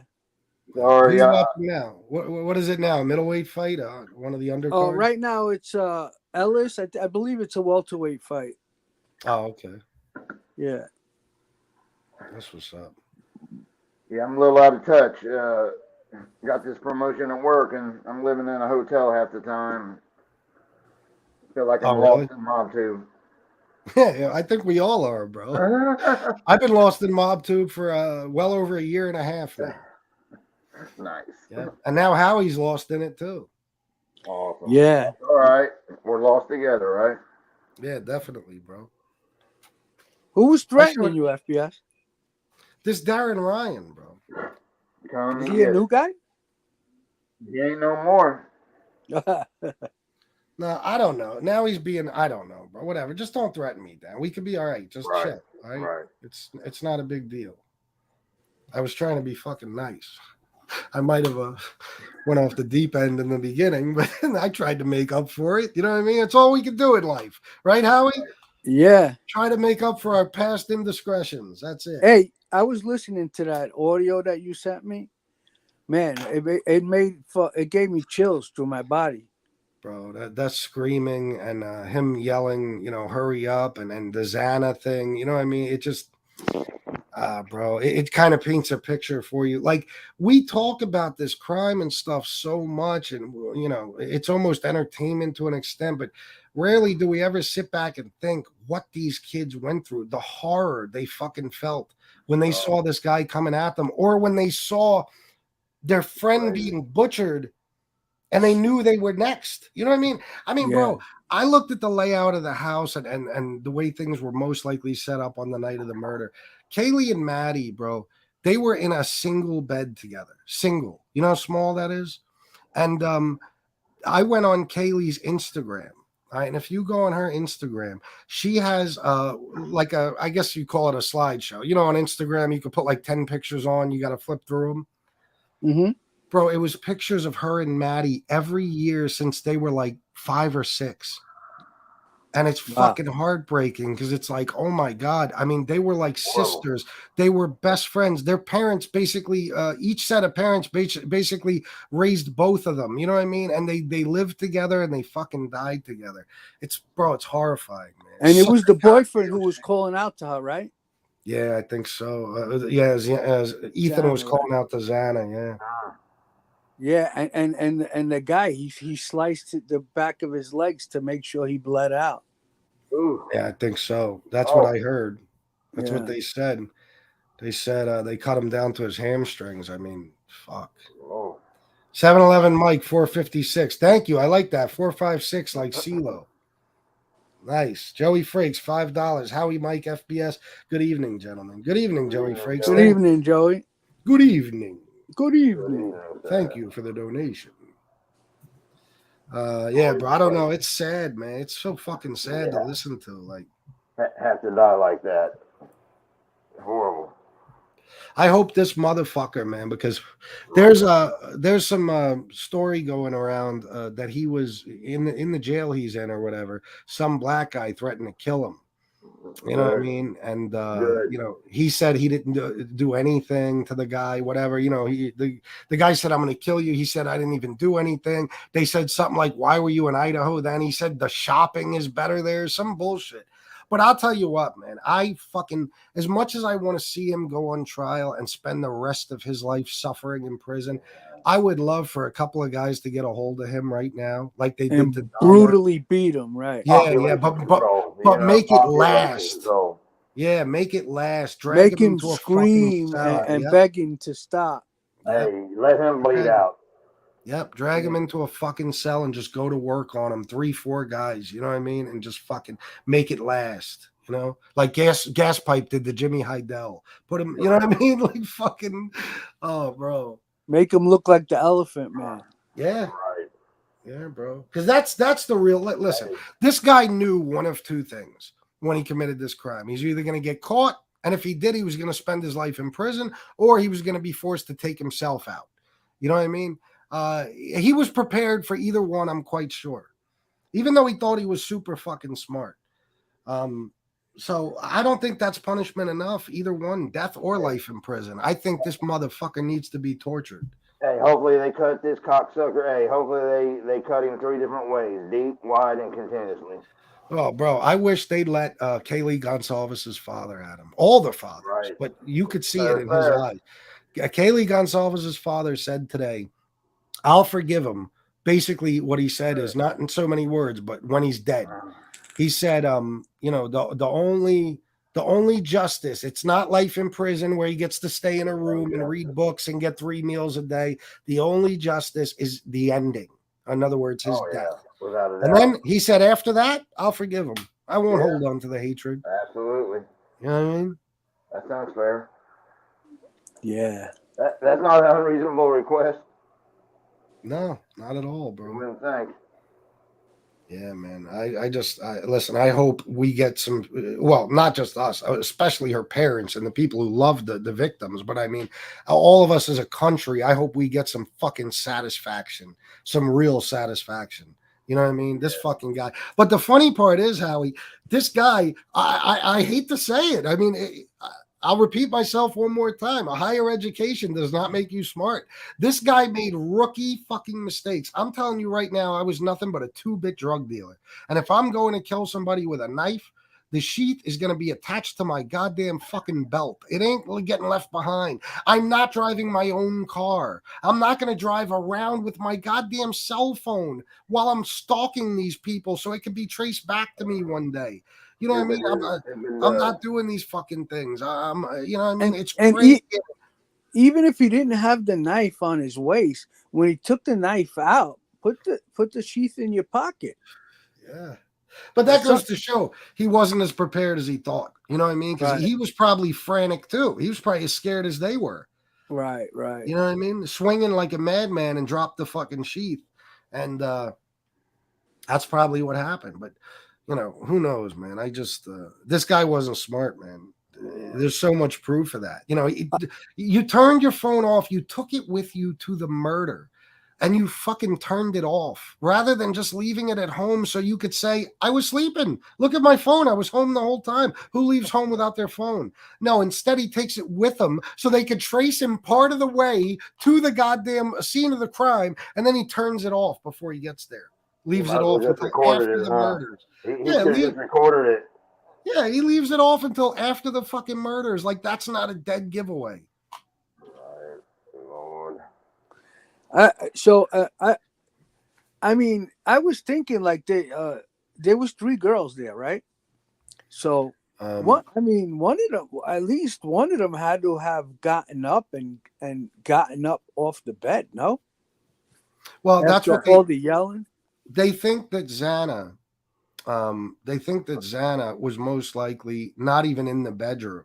Like that's the new theory that's Somebody had to coming put up a along. fight. Yeah, because she had gotten here's a situation at 4 a.m. She got food delivered to her from DoorDash, Jack in the Box. Okay, it was still on the counter when the cops got there with her name Xana on it. Plus, she was on her TikTok at 4:12. There was activity on her TikTok. Now, they think the murders began at around 4:20. So she was up, and they think she probably wasn't even in the bedroom. She probably saw him and ran to the bedroom. And that's probably why you hear fucking Ethan screaming for her and stuff. You know what I mean? She probably ran into the bedroom. He got a hold of her. Ethan woke up, or maybe he was already awake, saw him doing what he was doing and was screaming. You know what I mean? Like, or like Minnie said, maybe he got a hold of Ethan and he was telling Xana, hurry up so she could get out of there. You know what I mean? Because you heard that on the recording, right, Howie? It sounded like maybe they both were up together, but he went for Ethan first, and then Xana ran to the bedroom. Yeah, it's very possible, bro. What's But up, they said that Flo? Good to see you, brother. yeah, what's up, SoFlo? They said that Xana was found on the floor. She wasn't in the bed. You know what I mean? And Right. bro, did you see the mattresses they removed yesterday? No, I didn't see it. Oh my god, you got to Google it. Idaho murder house mattresses, bro. Fucking soaked, bro. Soaked. And they got it covered, and you could still see it plain as day right through the covering. Like, bro, it's fucking horrifying, man. I'm telling you, bro. And a lot of us, have kids around that age. You know what I mean? So it's just like, Jesus. Just imagine waking up and seeing somebody stabbing someone in the next bed. That's got to be horrifying. Yeah. Or in the same bed. Oh, Kaylee yeah. Yeah, Kaylee and Maddie were in the same bed, bro. In the same bed. And it turns out the dog, too, I mentioned this last night, the dog was actually locked in another room, which is probably why he didn't hurt the dog. You know what I mean? The dog was in another room going ape shit because he, could hear what was going on. The dog knew. Yeah, the cops actually let the dog out. So it's fucking sick, man. I know if the dog was out, he probably would have killed the dog with the knife. Oh, yeah, but maybe the dog would have fucking saved the day, making the commotion, Possibly. Dog they also say this guy was such a super vegan, which is ridiculous. You won't eat an animal, but you'll slice up a human being. Right. You know what I mean? It's absurd. Like, these people are fucking crazy. You're a vegan. This guy made his aunt and uncle, for some event they were having, buy all new pots and pans because he wouldn't eat out of anything meat was ever cooked in. But then he'll butcher 4 human beings. I mean, hey, he had all the signs of a freak. Killer. Ding, ding, ding, ding, ding, ding, ding. Yeah, it goes to show what a fucking madman he was. The reasoning, like, it's crazy, bro. What are you smoking? What kind of cigar is that? A Camacho Corojo. Oh, I never had one. Yeah, I'm big into the Corojo leaf cigars. That's kind of my thing. Nice. Yeah, I got my new humidor. I haven't smoked the cigar yet. But this fucking humidor is fucking... They'll be ready for you. Yeah. What do you put in there to control the humidity? You throw the Modiva packs in there, hopefully? They're mainly great, man. Yeah, I put some solution in there, humidor solution, but I also got I got a Bovita pack in there and shit, you know what I mean? And it's good. Right now, the humidity is at 70. Man, and the temperature... maintenance free. You don't even need a freaking gauge in there if you got them in there. Yeah, the humidity's at 70 and the temperature's at 72. This humidor heats and cools. Oh, wow. Oh, you got one of the electric ones? Yeah, it's fucking big, man. It's like the size of a mini fridge, bro. Right. Almost got one of those recently. Yeah, like Don Berlin. Like one they would probably use at a cigar bar. Oh yeah. Yeah, absolutely, man. It's fucking sick, bro. I love it just looking at it. It's got this mirrored, glass like on the front and shit. Right. It's got a light inside, everything. Is it tinted glass? Yeah, tinted glass, yeah. Awesome. Yeah, it's I got all kinds Cigars of are cigars. addicting, not just smoking them, but everything else that goes along with it. Yeah. I got Padrones in there. I got fucking MFs. I got I got Herrera Esteli's. The only thing I don't have, my favorite cigar, I ran out, Sin Compromisos. I haven't had one in months, bro. But I just, Man. this is not the time to spend $200 on Man, cigars. I quit going to the local cigar places. I buy most of my cigars at Cigar Page, and I get them for half the price I can get them from local dealers. Yeah, that's good. Yeah. Let me see something here. I got something else from my man LTB. Oh, my fucking PayPal. Hold on.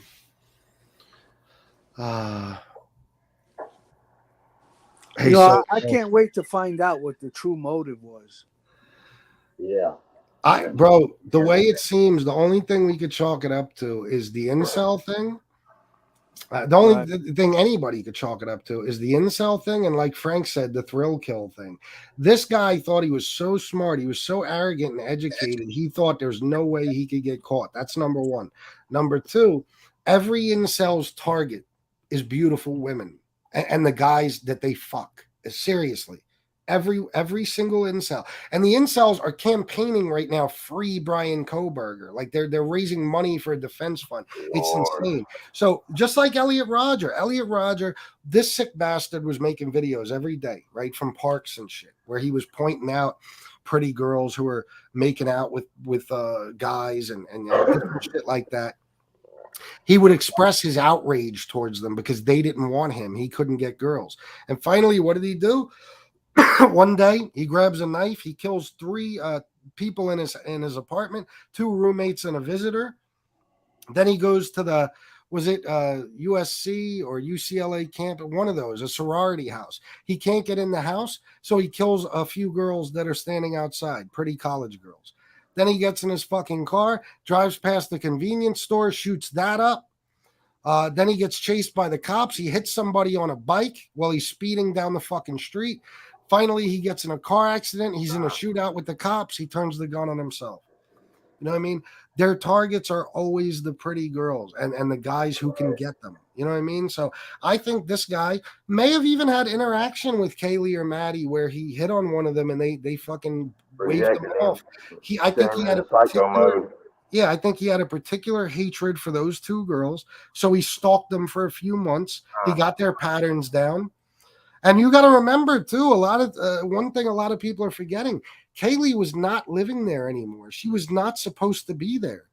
She had went back home, and then she was going to be moving to Texas. She already had a job lined up. She got a new Range Rover, and she went back just to show Maddie and her friends. She was going to spend a few days there. And I think he caught wind that she was back around, and he decided it's time. You know what I mean? Yeah. Imagine having to, living. I don't even know how to explain it, but living like that gentleman did to, living to terrorize. Crazy. Yeah, maybe I shouldn't be messing with Lee Cole.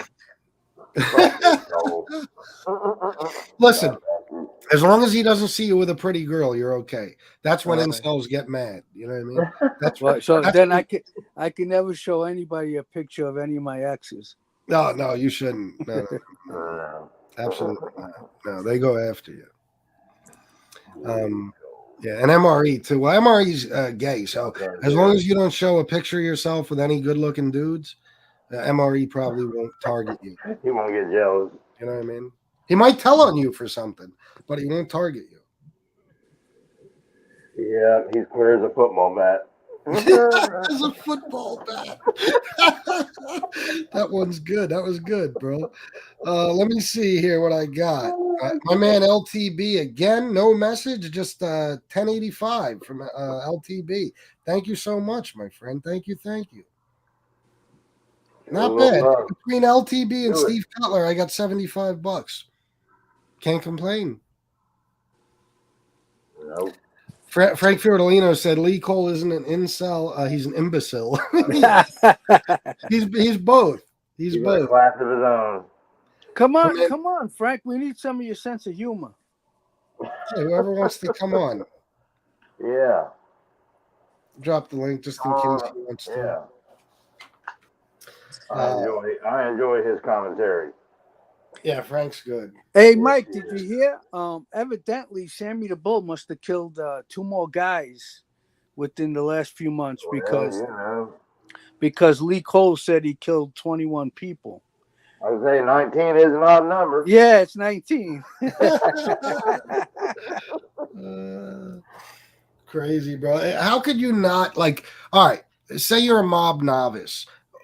If you're a mob novice, you know nothing about the mob. The first things you're going to learn about, most likely, unless you start from the beginning, is the Gambinos in the 80s.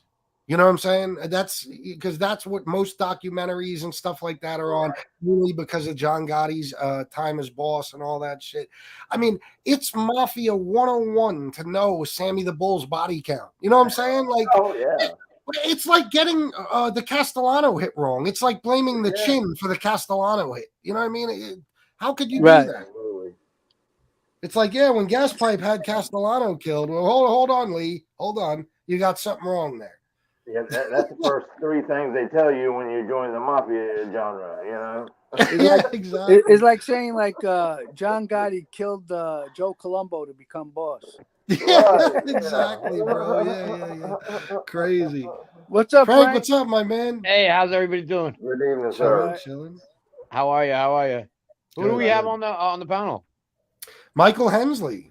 Hey, okay. Thank you for your service, Michael. That's right. Yes, sir. Appreciate Proud that. Marine. Yes, sir. That's right. Hey, Mike, that was when I saw you when you were on Angels Chat defending yourself. I believe it was Angels Chat. Angels and Lee's, yeah. Yeah. You gotta do that, Okay, both. All right. Yeah. Well, anyway, whichever one I saw, you made them look silly for sure. You know, sometimes you just gotta square them away. Yeah. You do. You got to put them in their place, Mike. Right. You know, this is point A, this is point B. You know, go fuck yourself. Good way to put it. So what's going on, Frank? You out tonight or what? You at home? No, I'm home. We're home while a hotel relaxing. Home alone? Oh, you're at a hotel? Yeah, I'm out of town. Nice. Oh, that's cool. Well, mini vacation, huh?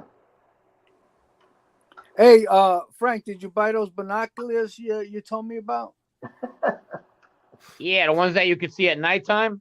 Yeah, long distance. But I really don't need them. My target's big. And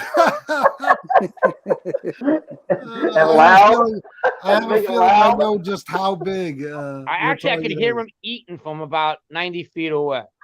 He's big and loud. Is he big and loud and ugly? He chews loud, even with those 4 teeth. Oh, my bad. Yeah, I didn't think you were taking that trip so soon. I guess I was left out of the loop. Yeah. Guys, I'll be right back. Let me go grab some cigarettes and talk to Shanna. I'll be right back. Yep, absolutely. Nice. I can't believe Lee's got the balls to make fun of people's teeth. Especially when he has one. You know. Unbelievable. Yeah. You know, he was voted most likely to lose his teeth in high school. Yeah. And it's usually the ones that look like him that always make fun of everyone. He didn't go to high school. Don't kid yourself. Yeah, I mean, what we guys talked about is mob knowledge. It's horrible. Yeah. He called Frank DiMatteo Frank DiMatteo. DiMatteo, right? Yeah. He makes me think apparently he's a baseball fan. I mean? When he talks about it, I feel like I'm a little, you know, just a bit more, you know, less educated.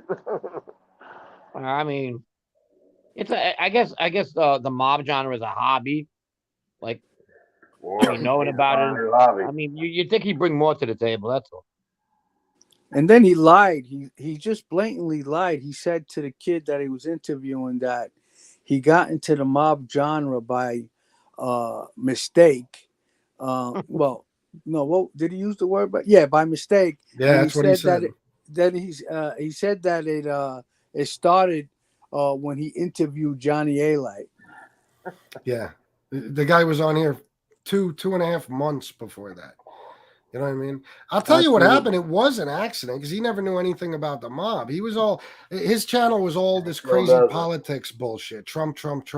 And it went nowhere. He had a few views on every video. I think he still has those videos up, by the way. You just got to look for them. And then I think he somehow stumbled across the Johnny like Jimmy Calandra beef. You know what I mean? And that's his first video was about them two. I still remember it because, like I said, that's if I didn't see that this big hillbilly from Texas could actually make it on here, I would have never. I probably wouldn't have even given it a shot. But when I saw that he could do it, I was like, if he could do it, I could do it. Anybody could do it. You know what I mean? Anybody, literally. Well, you just gave him a way to talk out of that lie. He'll say, "Oh, I meant that." The first video I made when I found John A, like the first video I made, that's when I got into it. Yeah. My mistake. Hey, Lee Cole's made a living out of throwing shit at the wall and see what sticks. You know what I mean? Yeah. Fucking his life story. The guy said he worked on 42nd Street back in the 70s and the 80s, I believe. Yeah. There was nothing but peep shows and prostitutes and drug dealers. That was the worst absolutely. place. Yeah, I know. I remember one of my first memories of Times Square was my dad was driving me around there. We went to do something in Manhattan. I think something at a job he worked at, and there was a black hooker on the street with one titty hanging out. And my dad, I'll never forget this. My dad was like, "I guess that's called advertising." You know what I mean? It was probably the first titty I ever saw. You know what I mean? That was Times Square was like, it was fucking rough, bro. Did you get a boner? Nah. Leap it right in. It wasn't a nice titty at all. You know what I mean? It was a big, saggy fucking titty.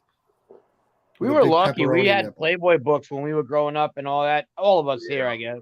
But, like the generation before us, they used to look at like National Geographic and look at trying people to look at tits, Yeah, crazy. They used to pull one off on a tribe in Africa. Yeah, could you imagine? There was actually porn started a long time before the 70s. But I don't believe that they were selling those magazines. Well, they used to call them smug magazines, the old timers. Yeah. How about them smug magazines? Yeah, smut. Yeah, there you go. Yeah. Well, I actually found out that his job at 42nd Street was wiping the sperm up in the little boots they had for the peep shows. He definitely carried a bucket and a smug. Yeah. He was before his time. It's called luminol guy. You know what I mean? He was that guy. Half of it was his own. You know what I mean? He was the inspiration to the Smurfs. Yeah. Yeah, when they came out with luminol, they seen that he turned blue, and he was like Papa Smurf. Hey. Yeah, bro. Thank God he didn't reproduce no more than he did, right? Nah, that guy. Bro, I'm telling you, like today we were talking about Lee, and somebody said, if you stop talking about him, he'll stop talking about you or something. And I'm like, no, you don't get it. Like, we don't even want him to stop. Like, I'm having fun. Yeah, Lee is like, he's the town jester. He's a fucking circus clown. He's here to be ridiculed and made fun of. And every time we think he's done his last stupid thing, he does something even fucking stupider. You know what I mean? Like, he's just Frank DiMatteo. Lee, you pronounced it Frank DiMatteo. Are you kidding me? You even had that kid confused. He was like, I thought it was DiMatteo. It is DiMatteo. Yeah, he's that guy back. He's that guy back in Bushwick. That guy we used to bother all the time. The older guy, and then when he moved, we'd be sad because we had nobody to fuck with anymore. Yeah. Yeah, everybody had someone. The guy who used to chase us around the cars. Get the fuck out of here. Yeah, like I don't even know if it would be MobTube without a circus clown. You know what I mean? And he's always been the circus clown. I told him on his chat, I said, listen, I don't want nothing bad to happen to you. I love abusing you, you fat bastard. Yeah. He's just kind of stupid. Yeah, he is. If he goes away, I don't think he gets it. Yeah. I don't think he gets how stupid he sounds. No, nobody. There is nobody. And you're talking about SlobTube is filled with a whole entire cast of misfits and outcasts and Nazis and hookers and whores, drunks and drug addicts and pigs and horses. You fucking name it. It looks And like there's a Greyhound nobody. station in the 70s. Yeah. And there's no. It looks like the Coney Island fucking freak show over there. Oh, And there's no fucking buddy as goofy as Lee. Nobody. He's the goofiest motherfucker. Yeah. Out He's the of gift that keeps on giving. He is, bro. Yeah. Anybody gets punked out by Raymundi is just, a bitch. It's Oh a straight bitch. He should have known. Go ahead, Frank. No, they both should take their show on the road. Oh yeah. Lee and Raymundi should be partners. Yeah. Raymundi could talk about what a super Colombo gangster he was, and Lee could talk about what a big badass criminal he was on the streets of Times Square and in the mountains of Colorado and the fucking the cornfields of Wisconsin. Oh Lord. Lee will be like, oh, Raymundi, you killed 300 people in Nam, huh? Yeah, well, I got chased by bounty hunters once, and I actually skipped out on a $5,000 hotel bill. Touche. You know what I mean? Yeah, I was getting chased by bounty hunters. That's right. I am that guy. I am that guy. Yeah, I am that guy. I'm a bad motherfucker. Them two can be partners and let fucking Stacks carry their bags for them. yeah. You have everybody fooled, but you don't have me fooled.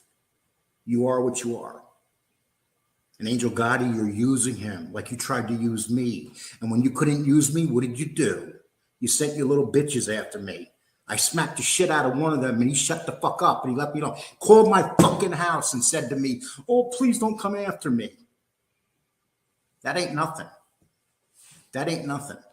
Here it comes. Because I'm a mean motherfucker. I'm going to tell you that right now. I'm that guy. I'm that guy. Oh, man. Oh, he call me baldy, call me fatty. You go right ahead of it. You go ahead. We will. Do it. That's begging for You know what I mean?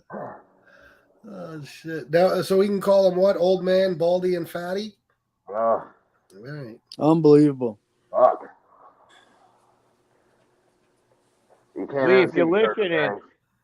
I mean, see, I want that clip right there. So when people go, hey, this guy know anything about the mob? I'm gonna go, yeah, sure, listen to this. Yeah, he's that guy. You know what? You know what Angel's chat is filled with? It's filled with incels, misfits, and gun malls. Oh, Oh, Howie, and people Yeah, she yeah, wouldn't yeah. fuck with on the streets back in the 80s.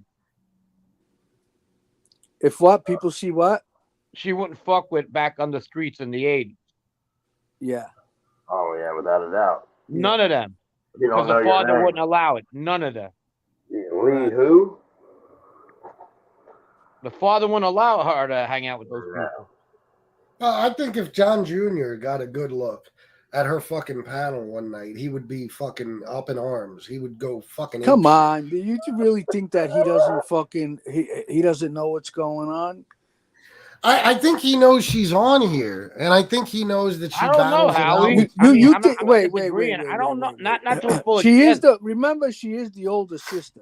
Okay. Now Stepsister. when he's on a computer doing whatever he's doing, you don't think he's going to click on one of her shows just to see what's going on? Just I'm sure he's hearing things, so you don't think he's going to check for himself? Come on, what is he, a fucking something No, you're right. different than the rest of the you're men in you're- the fucking You're world? probably right, but who knows? I mean, I can't What? imagine. What? Do you think he knows about that one video that this guy Lee Cole calls him a clown and a nobody, and then it goes after the father and then the little brother, and then No. her. Why eventually- wouldn't he?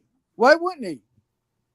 Then, he only watched he, a couple of then he videos- deserves everything that's coming to him, because I would have been fucking pissed. I mean, he probably doesn't sit there every night waiting for it to come on and watch it. But, maybe there's a chance he may have not seen that specific video. But I don't know. he has seen a few of them.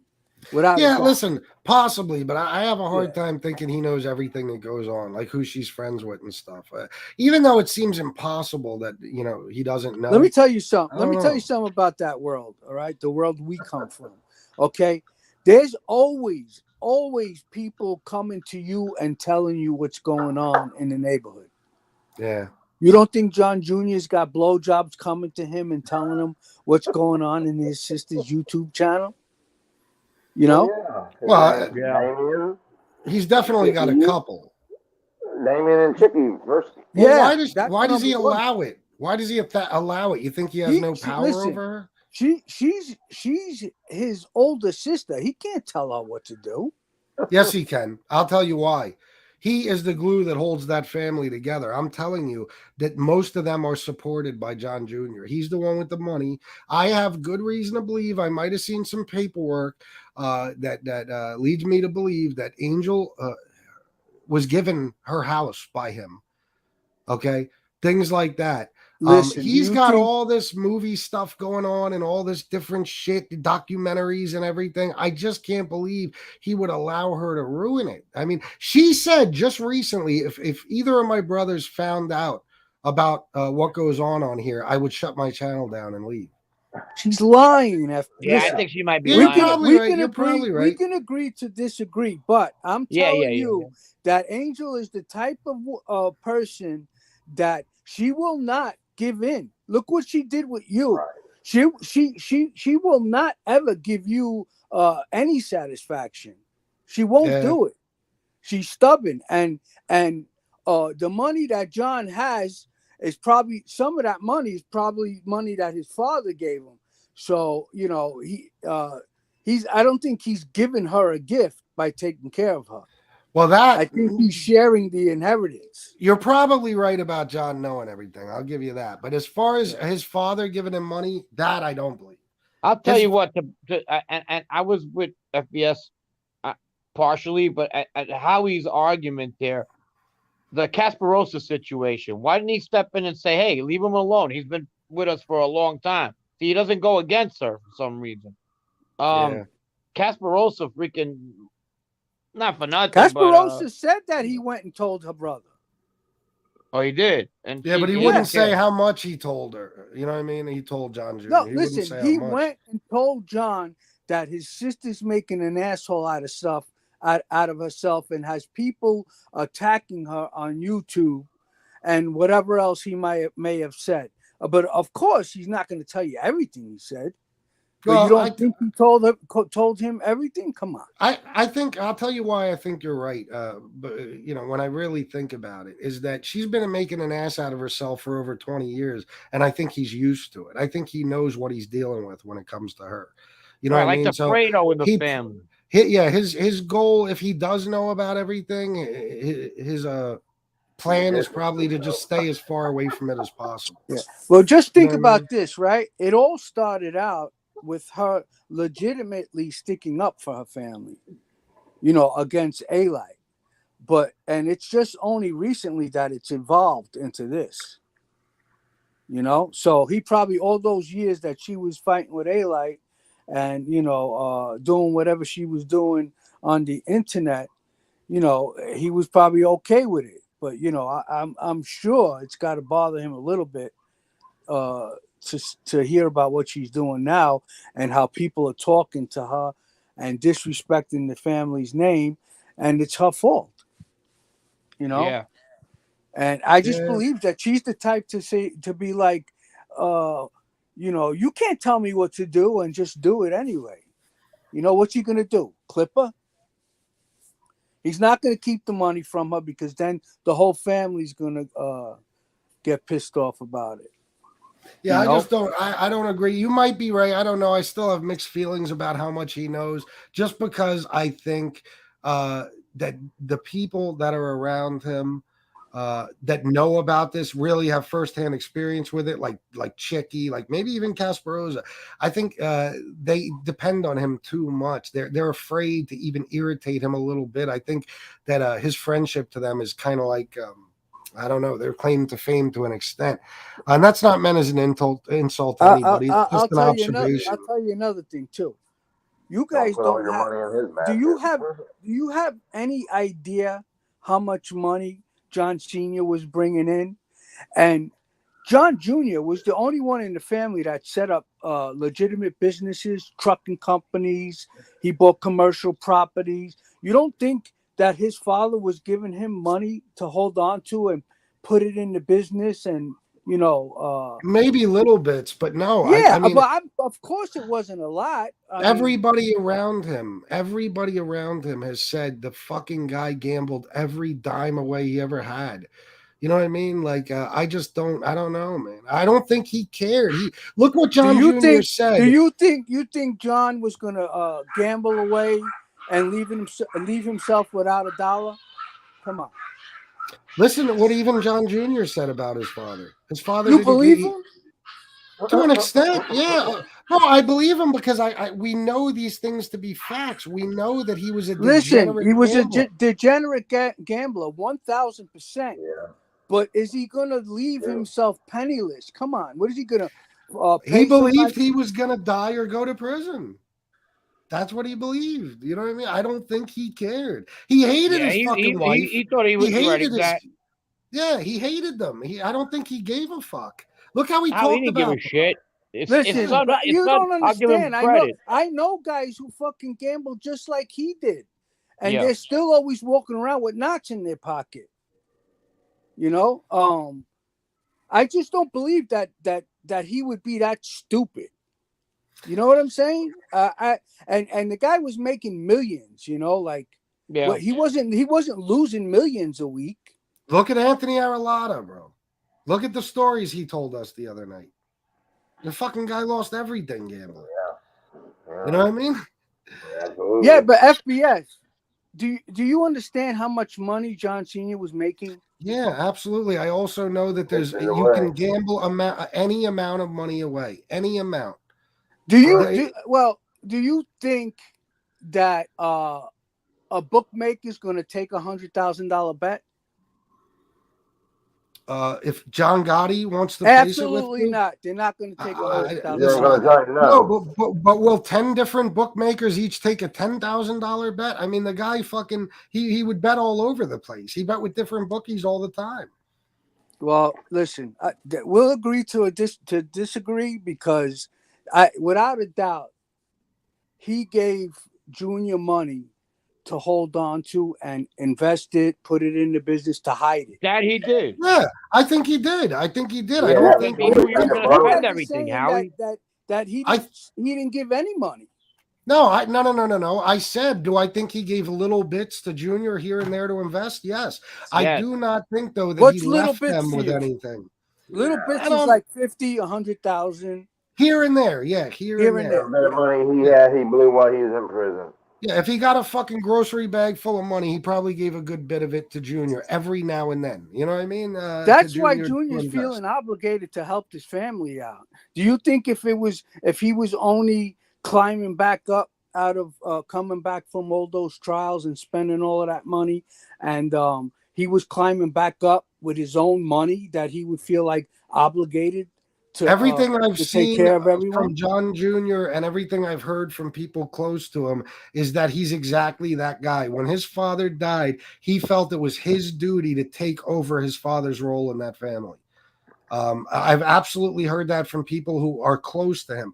I've spoken to Patrick and Bobby Borriello. I know the things he did for them since their father got killed. I know how important his godchildren are to him. He's a very paternal type of figure, and you know what I mean? He's a father-like figure to everybody in his life, including his siblings. Do you believe everything everyone tells you, FBS?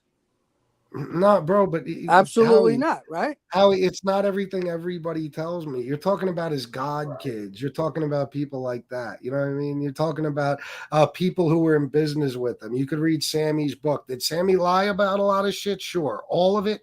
Probably not. What I'm saying is that nobody will really know unless they saw it with their own eyes. Well, yeah, I agree with you on that. Okay? Anybody can look at fucking Lee Cole. He says the best thing he ever did was taking care of his kids. He never fucking even took care of his kids. Yeah, you know what I'm trying to say? Yeah, everyone's always gonna act like they're the fucking the best father, the best family guy in the world. But you got to say two different things. But listen, as much as I dislike John Jr. for certain reasons, you can't take that away from him. We've seen it with our own. What I'm saying is that you can't say that's a fact. What, that he takes care of his godchildren and people like No. that, and his siblings and his mother and stuff? He absolutely does. Yeah, but you can't say it's a fact that he's doing it with his own money. Well, I know this. I know he went bankrupt during those 4 trials, and since then, he's built his way back up. And I know because he still had commercial properties. Yeah, absolutely. And that was bought during the time he was active. He takes care of a lot of people in that family. Let me ask you, what do you think their mother lives on, if not John Jr.'s money? Serious question. The house is paid for. Security. The house is paid for, and maybe he pays the bills and gives her a few dollars for a pocket. How much do you think he's giving his mother with the house paid for? I think he's giving. You think he's giving her $5,000 a week? I don't know about that, but who needs $5,000 a week? Like you said, the house is paid for. I mean, I think he takes care of everything for his mother. Absolutely. Yeah. So how much does that come out to a month? It depends. I'm not her, but it could be $1,000, $2,000 a week. Maybe 2. Yeah. I absolutely think so. Yeah. John Gotti is a multi-millionaire. Listen, I grew up around a lot of guys that fucking lived that life, and they are the most fucking selfish people you ever met in your fucking life. Did any of them leave the mafia for their family? What, become a rat? And for their family? No, we've established that however John Jr. did it, he did it for the love of his family, right? He did it for the love of his immediate family. Yeah. Yeah. Okay. Exactly. Yeah. So listen, what's so special about that? You got to be a moron to choose fucking Cosa Nostra over your family. There's people that do it. He didn't do it. Yeah. Rare. Okay. They're rare. So then why is he a rat then? Well, it's a mixture of self-preservation. So you're basically making an excuse for him on why that he shouldn't be called a rat. No, I'm not. He should absolutely be called a rat. He sat with the FBI. That's why I said whichever way he did it, whether he purposely got himself shelved or he's a rat or he ratted to get himself shelved. Did he betray his oath? Absolutely, 1,000%. He's a rat. There's no doubt. He's no less of a rat than anyone else. I mean, but what people think is like it was something. It's a natural thing. I mean, who the fuck wouldn't fucking betray that life to be with his family, knowing what his father went through? It's his father wouldn't. What do you mean? A lot of people. Ones who took life sentences out. There's not many of them, but they're there. He saw what his father went through, how he died. You think John Jr. is going to volunteer for that?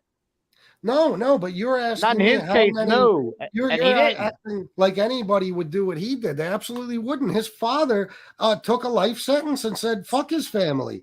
His father never spent a fucking minute at home more than he had to.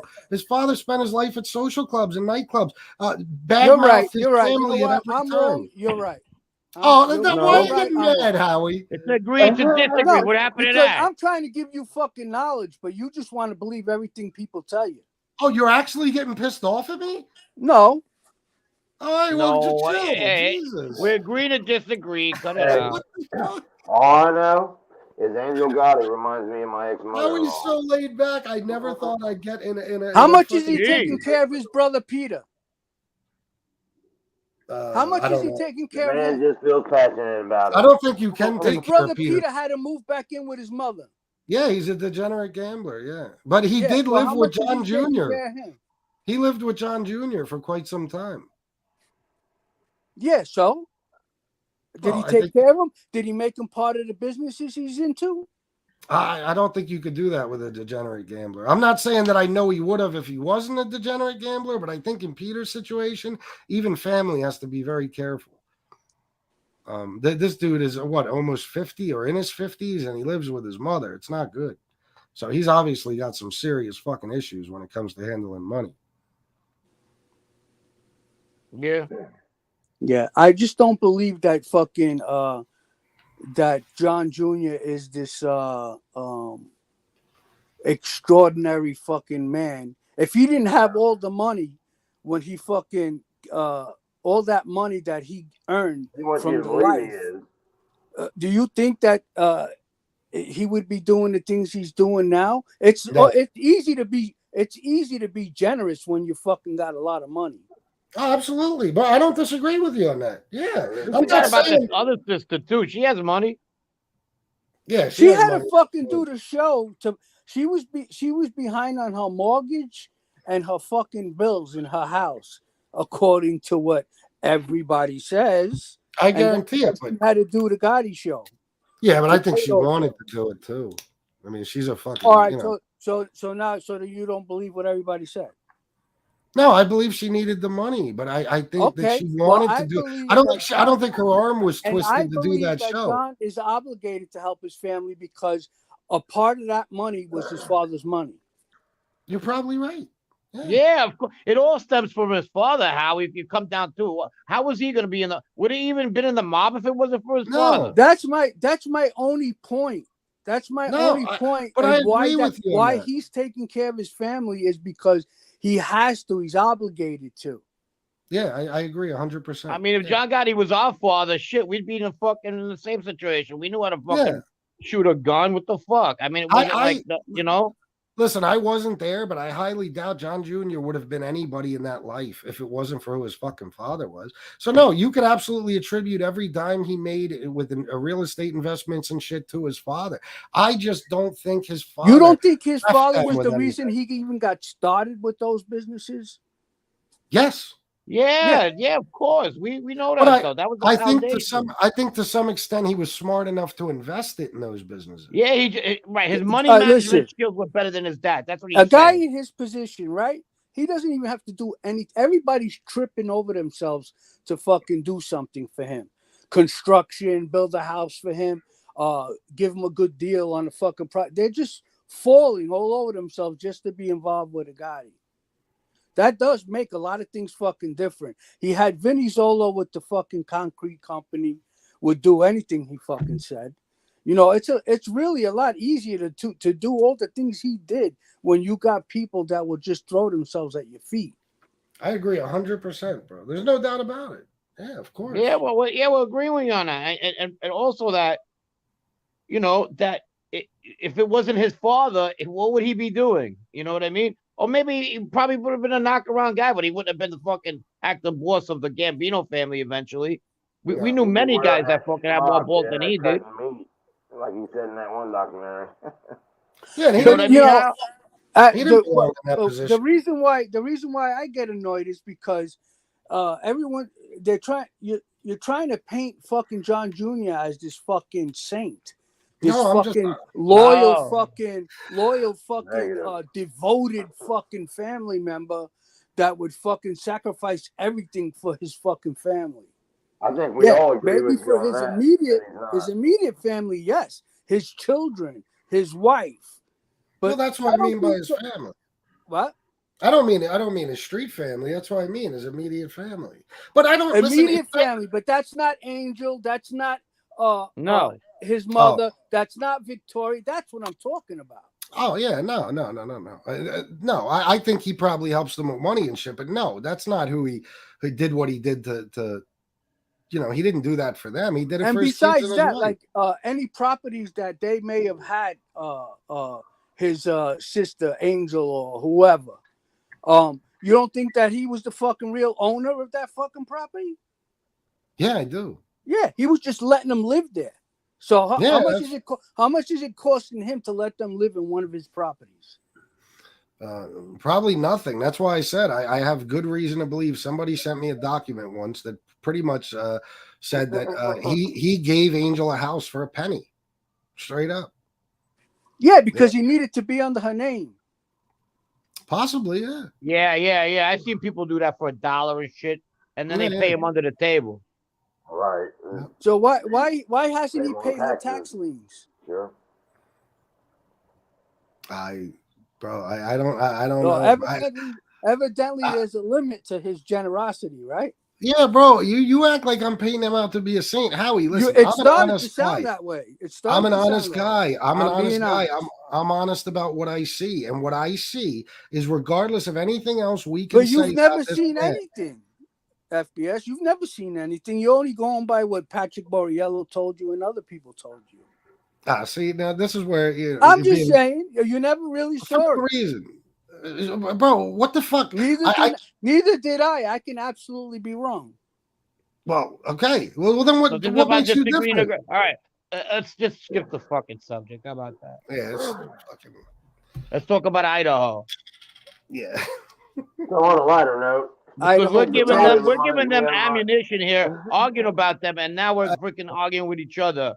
Yeah, I know. Now Angel thinks no, I'm not. Listen, I'm not. This is not an argument with hatred. This is just. I always get excited when I'm trying to make a point.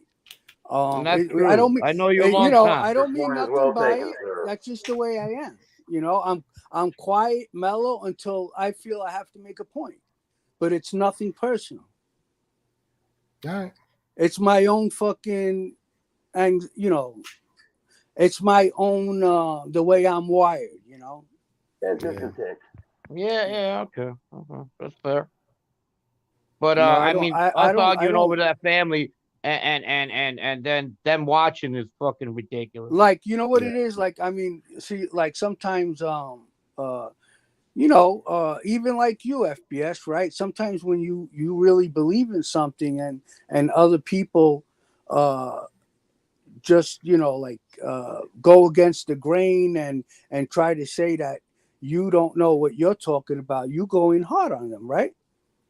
Yeah, absolutely. But I never said you don't know what you're talking about. You know what I mean? I know that, but I just believe me, it was nothing personal, FBS. I can do this, and ask Frankie, I can do this, and 5 minutes later, nothing happened. Yeah. No, I feel you. I don't mean anything by it, No, it's all good. Yeah. Yeah, we're all on the same page here. It's just. I think so.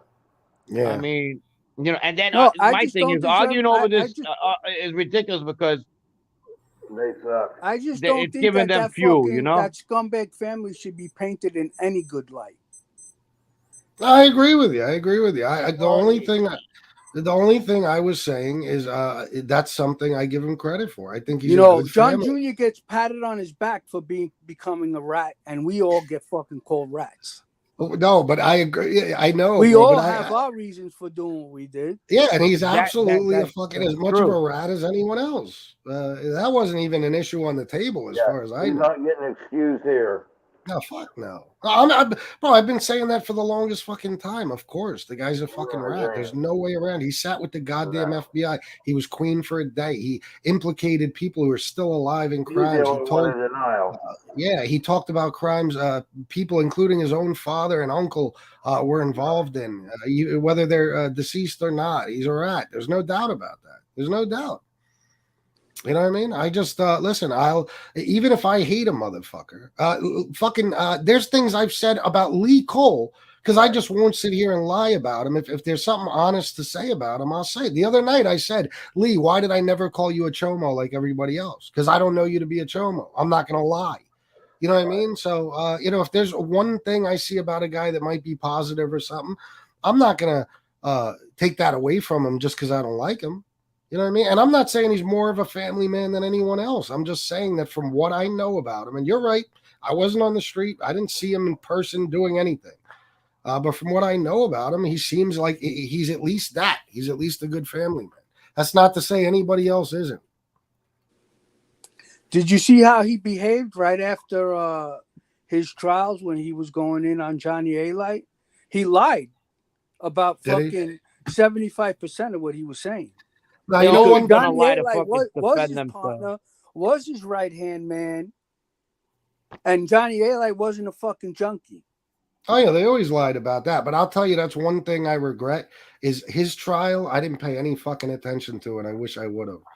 All I remember is him flipping out because the FBI was painting him as a rat, and he was saying that if he gets killed, it's their fault. It's like conspiracy to commit murder. That's all I remember from which is not true. The guy who walked into that 302 room.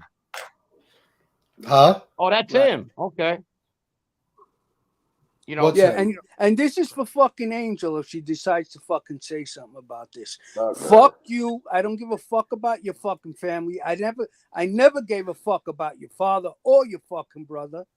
And go fuck yourself. You got anything else because to say, you know she's gonna come out and fucking say something because Lee Cole is watching this right now, and he's gonna go running back to her. And I they're just probably want to make talking that about it right now. I just want to make that fucking clear that I don't give a fuck about you and your family, Angel. Amen. I second that. Yeah. You know they're probably talking about it right now, right? Like they have people that run back and report to them. Is the bitch on? Hey, I don't even know. She don't fit on my screen. My ex-mother-in-law, crazy, evil, and stupid. Fucking bad combination. That is a bad combination. Is right. Bad combination. They Michael trying to get boundaries. a word in. Sorry, Mike. There are no boundaries. They're going to wreck your world if they can. You know what I mean? Absolutely. Fucking terrible.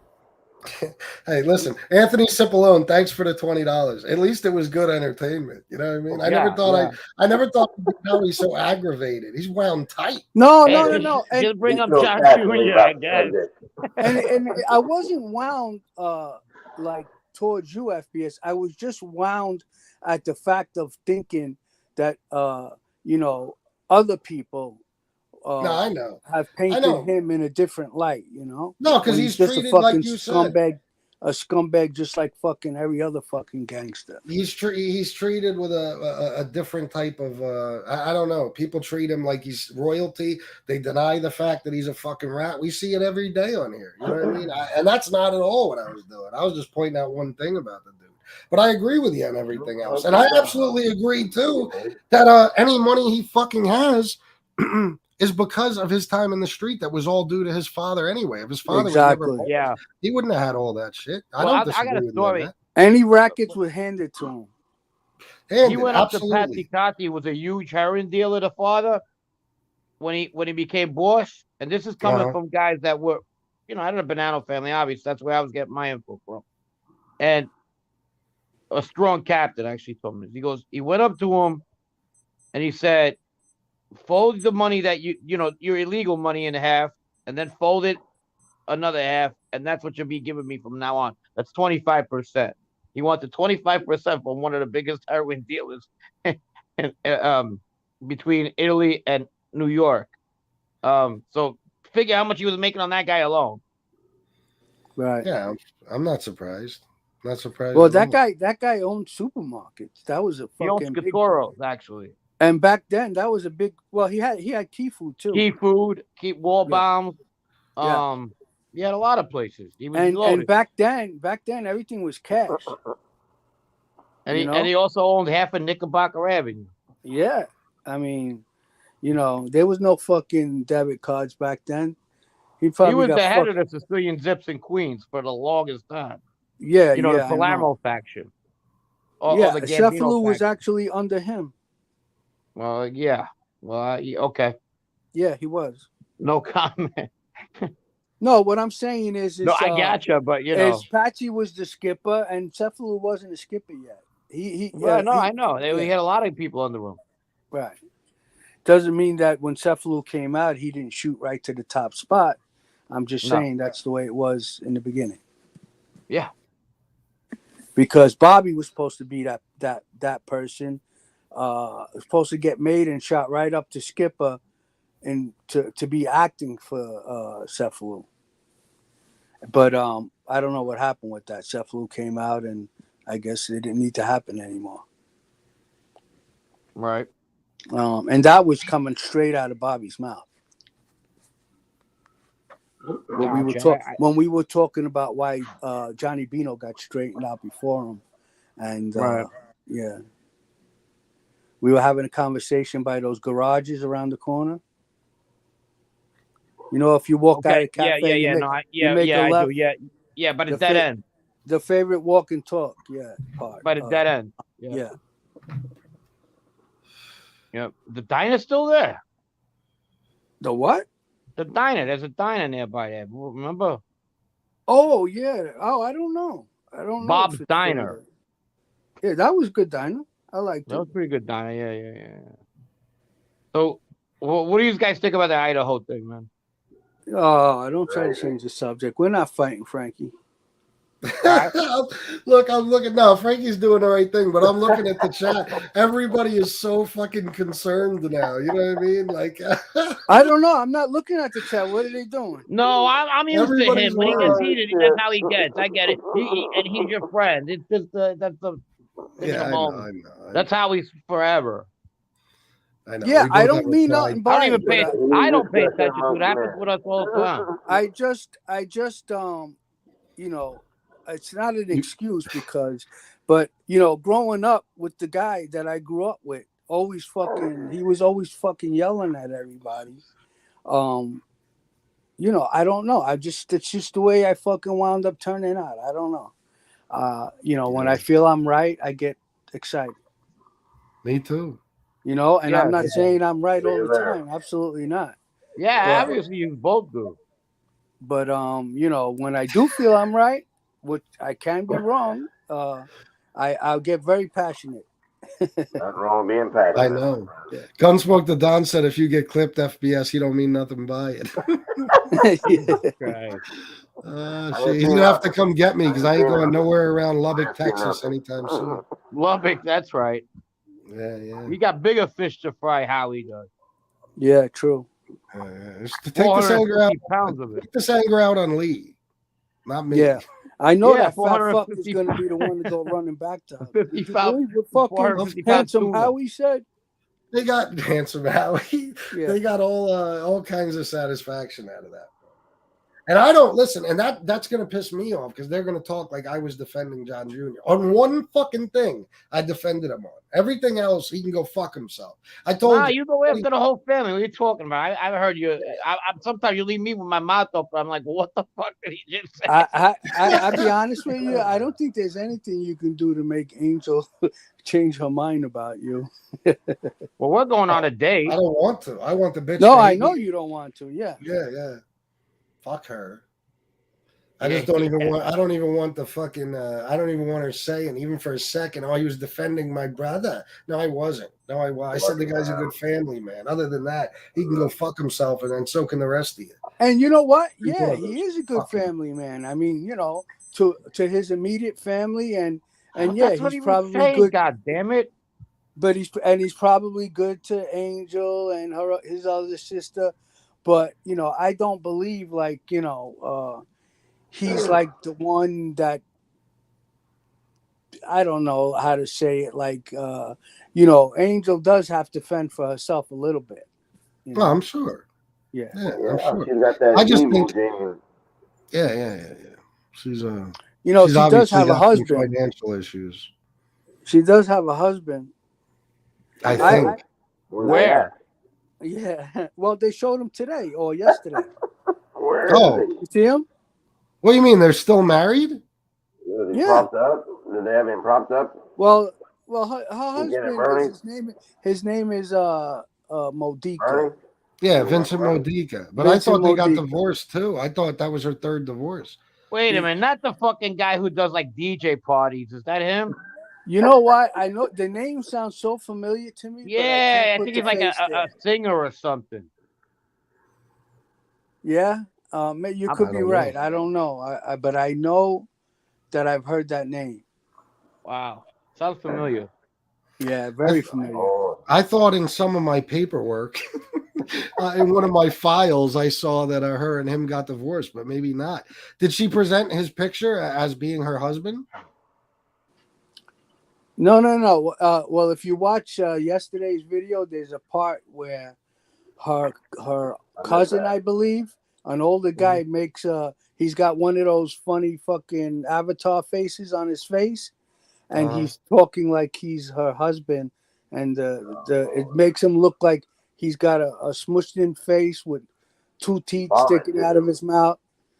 It's like one of those fucking Snapchat, whatever fuck. You know where you put the things over your head and the fake eyes and shit. Yeah. It was. That's probably Lee's cousin or something. No, she said it was her cousin. Oh, but he was trying to make like he was her husband. Oh Lord. Michael's funny. I'm listening to Michael. He's like, "Oh Lord." Vomit too. What do you think of this, bud? What's it? You talking to me? Yeah. What does think that it's mean? fucking No it makes me allegiance from nauseous. Howie. At least you know where you stand. I'm sorry. Somebody's Now he's talking to the chat. Darren Ryan said no allegiance from Howie. At least you know where you stand. Okie do, something like that. What the fuck does that mean?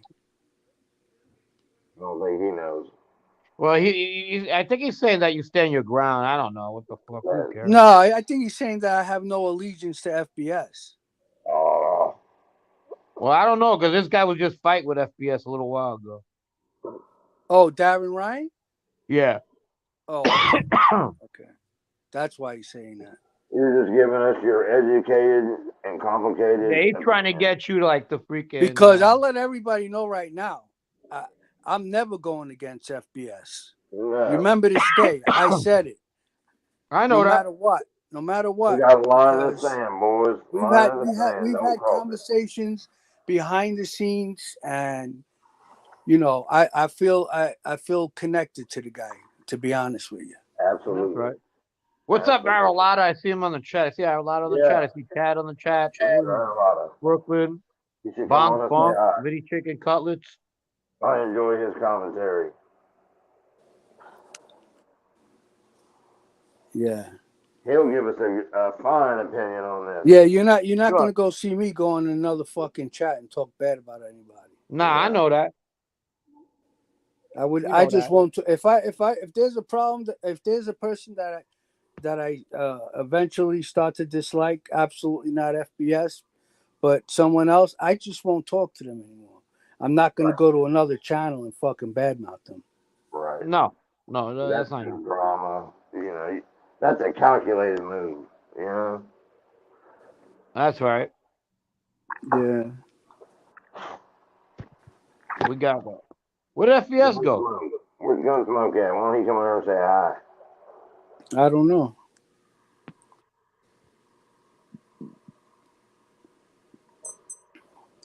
What don't I? Anthony was in the chat. Anthony Mugg? Yeah, Anthony's in the chat, yeah. Anthony Mugg says Bill Fetter says hi. More the merrier. Oh, I'm sorry, guys. I haven't been looking at the chat. So if anybody said hello, I didn't see it. Yeah. Anybody got questions out there? For any of this, us three, us four, or whatever. That's why I'm looking at the chat to see if anybody had any questions. 206 people, at least according to what I'm seeing. You're either with us or you're against us. Period. There you go. Yeah, this guy Dexter Morgan makes a good point too. Yeah. What's he saying? Maybe one of John Sr.'s dying fucking statements was take care of the family. Take care of the family. Yeah. I was a motor transport operator, 3531.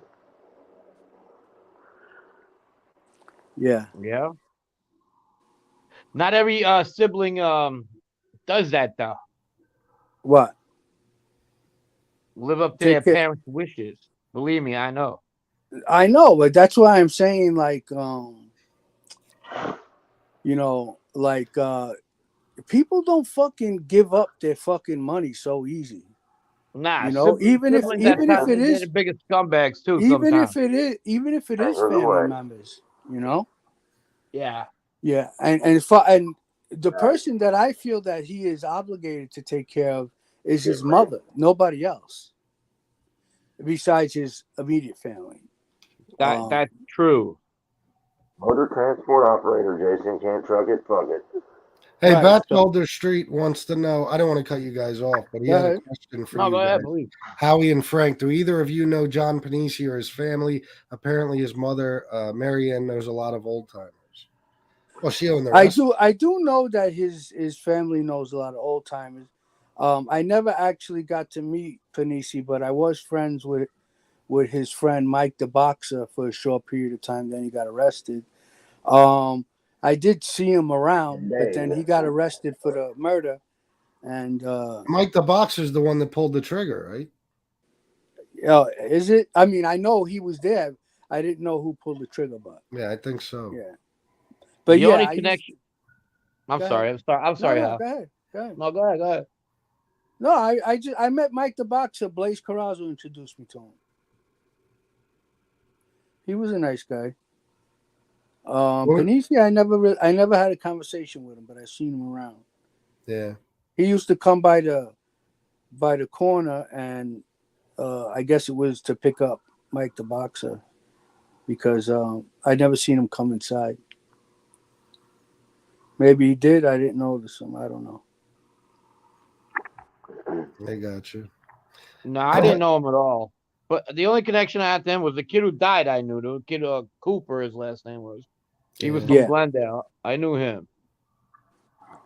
Fucking women will make you do some crazy things, man. We were just talking about that today. How people are in jail because of women. Crazy and stupid. They're like it. Yeah. Either good or bad. Let me get that straight, because somebody Mostly was bad. Mostly bad. Oh, I just saw Muggs. I just saw your message now. Tell Billy Feta I said hello back. Hey, Frankie DeChico wants to know if you guys ever had any dealings with Mikey Scars. No, not me. Me either. Frankie. Yeah, No. he was Brooklyn anyway. Yeah, and when he was around the neighborhood, he was he had his nose up in the air because he was with Junior. Shots fired! Shots fired! I did see him in some funerals. Did you? Yeah, but I would listen. I wouldn't walk up to fucking guys like that. Yeah, I never fucking once. Fuck with that.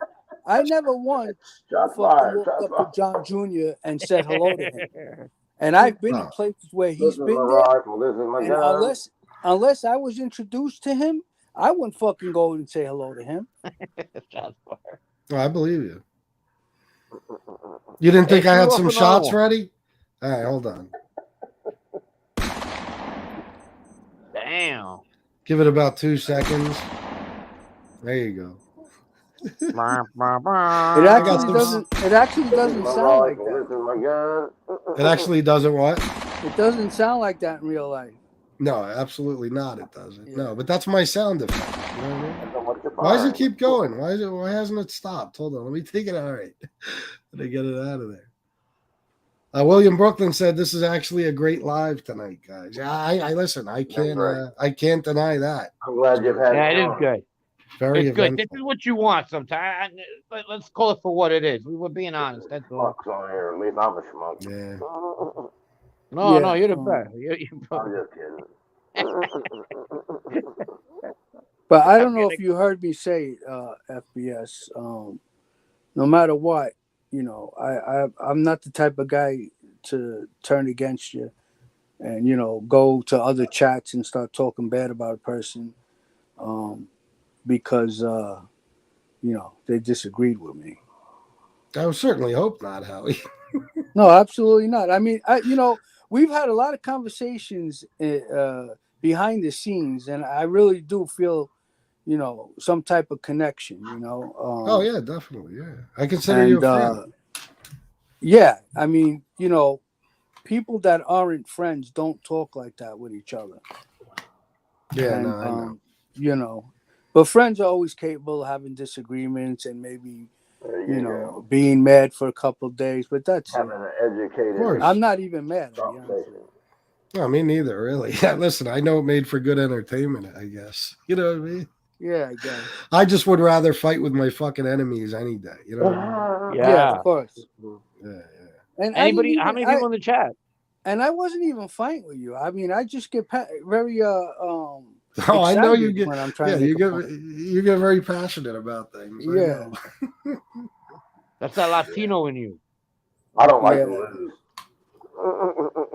I don't think he actually, the Latino. He actually texted me at one point and told me he's going to cut me if I don't stop it. $1.50. Yeah, $1.50 across the face.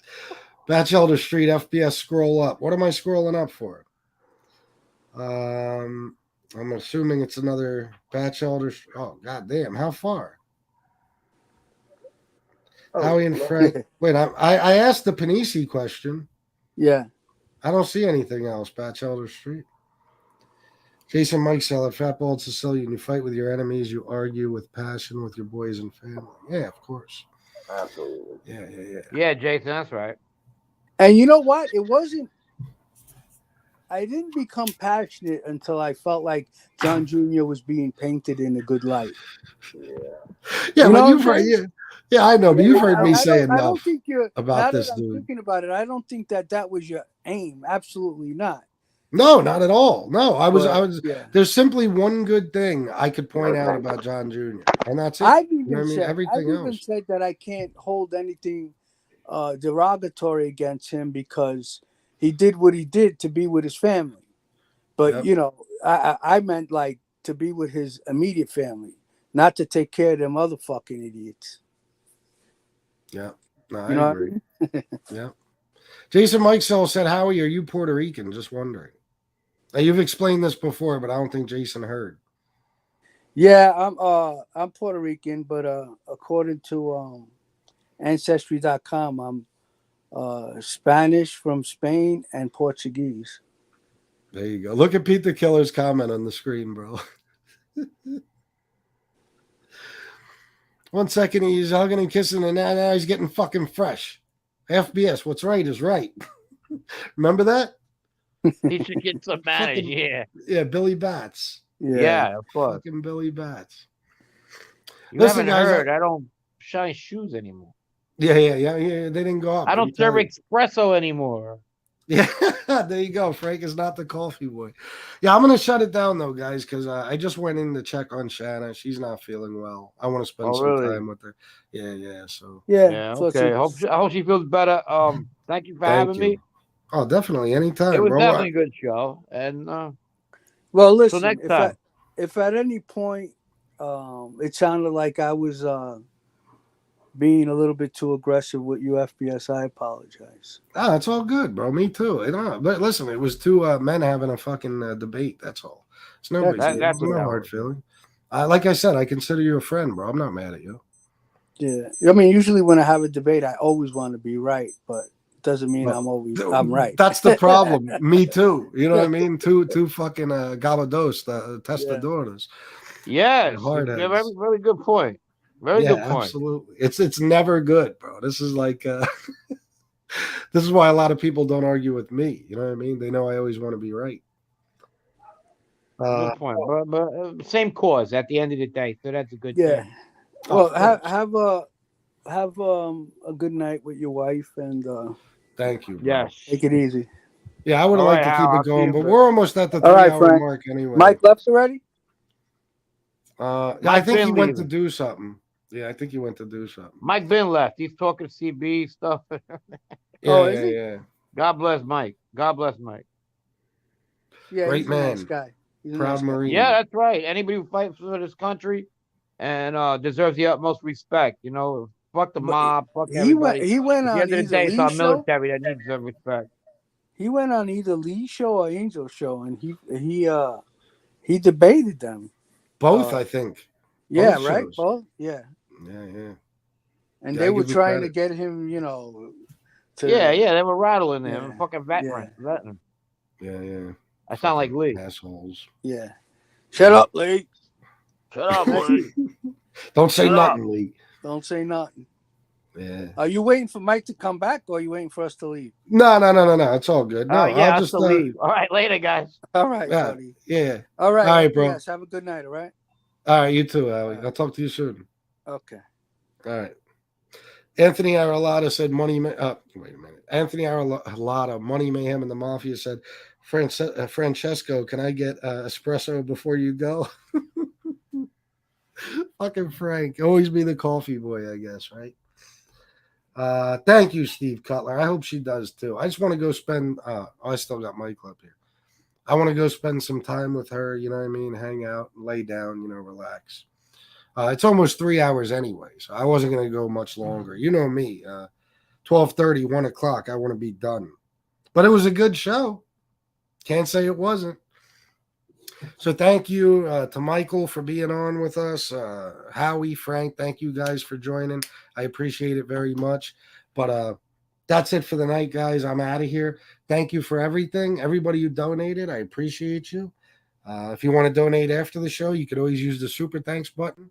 And that's it. I love you all. Till next time, salute.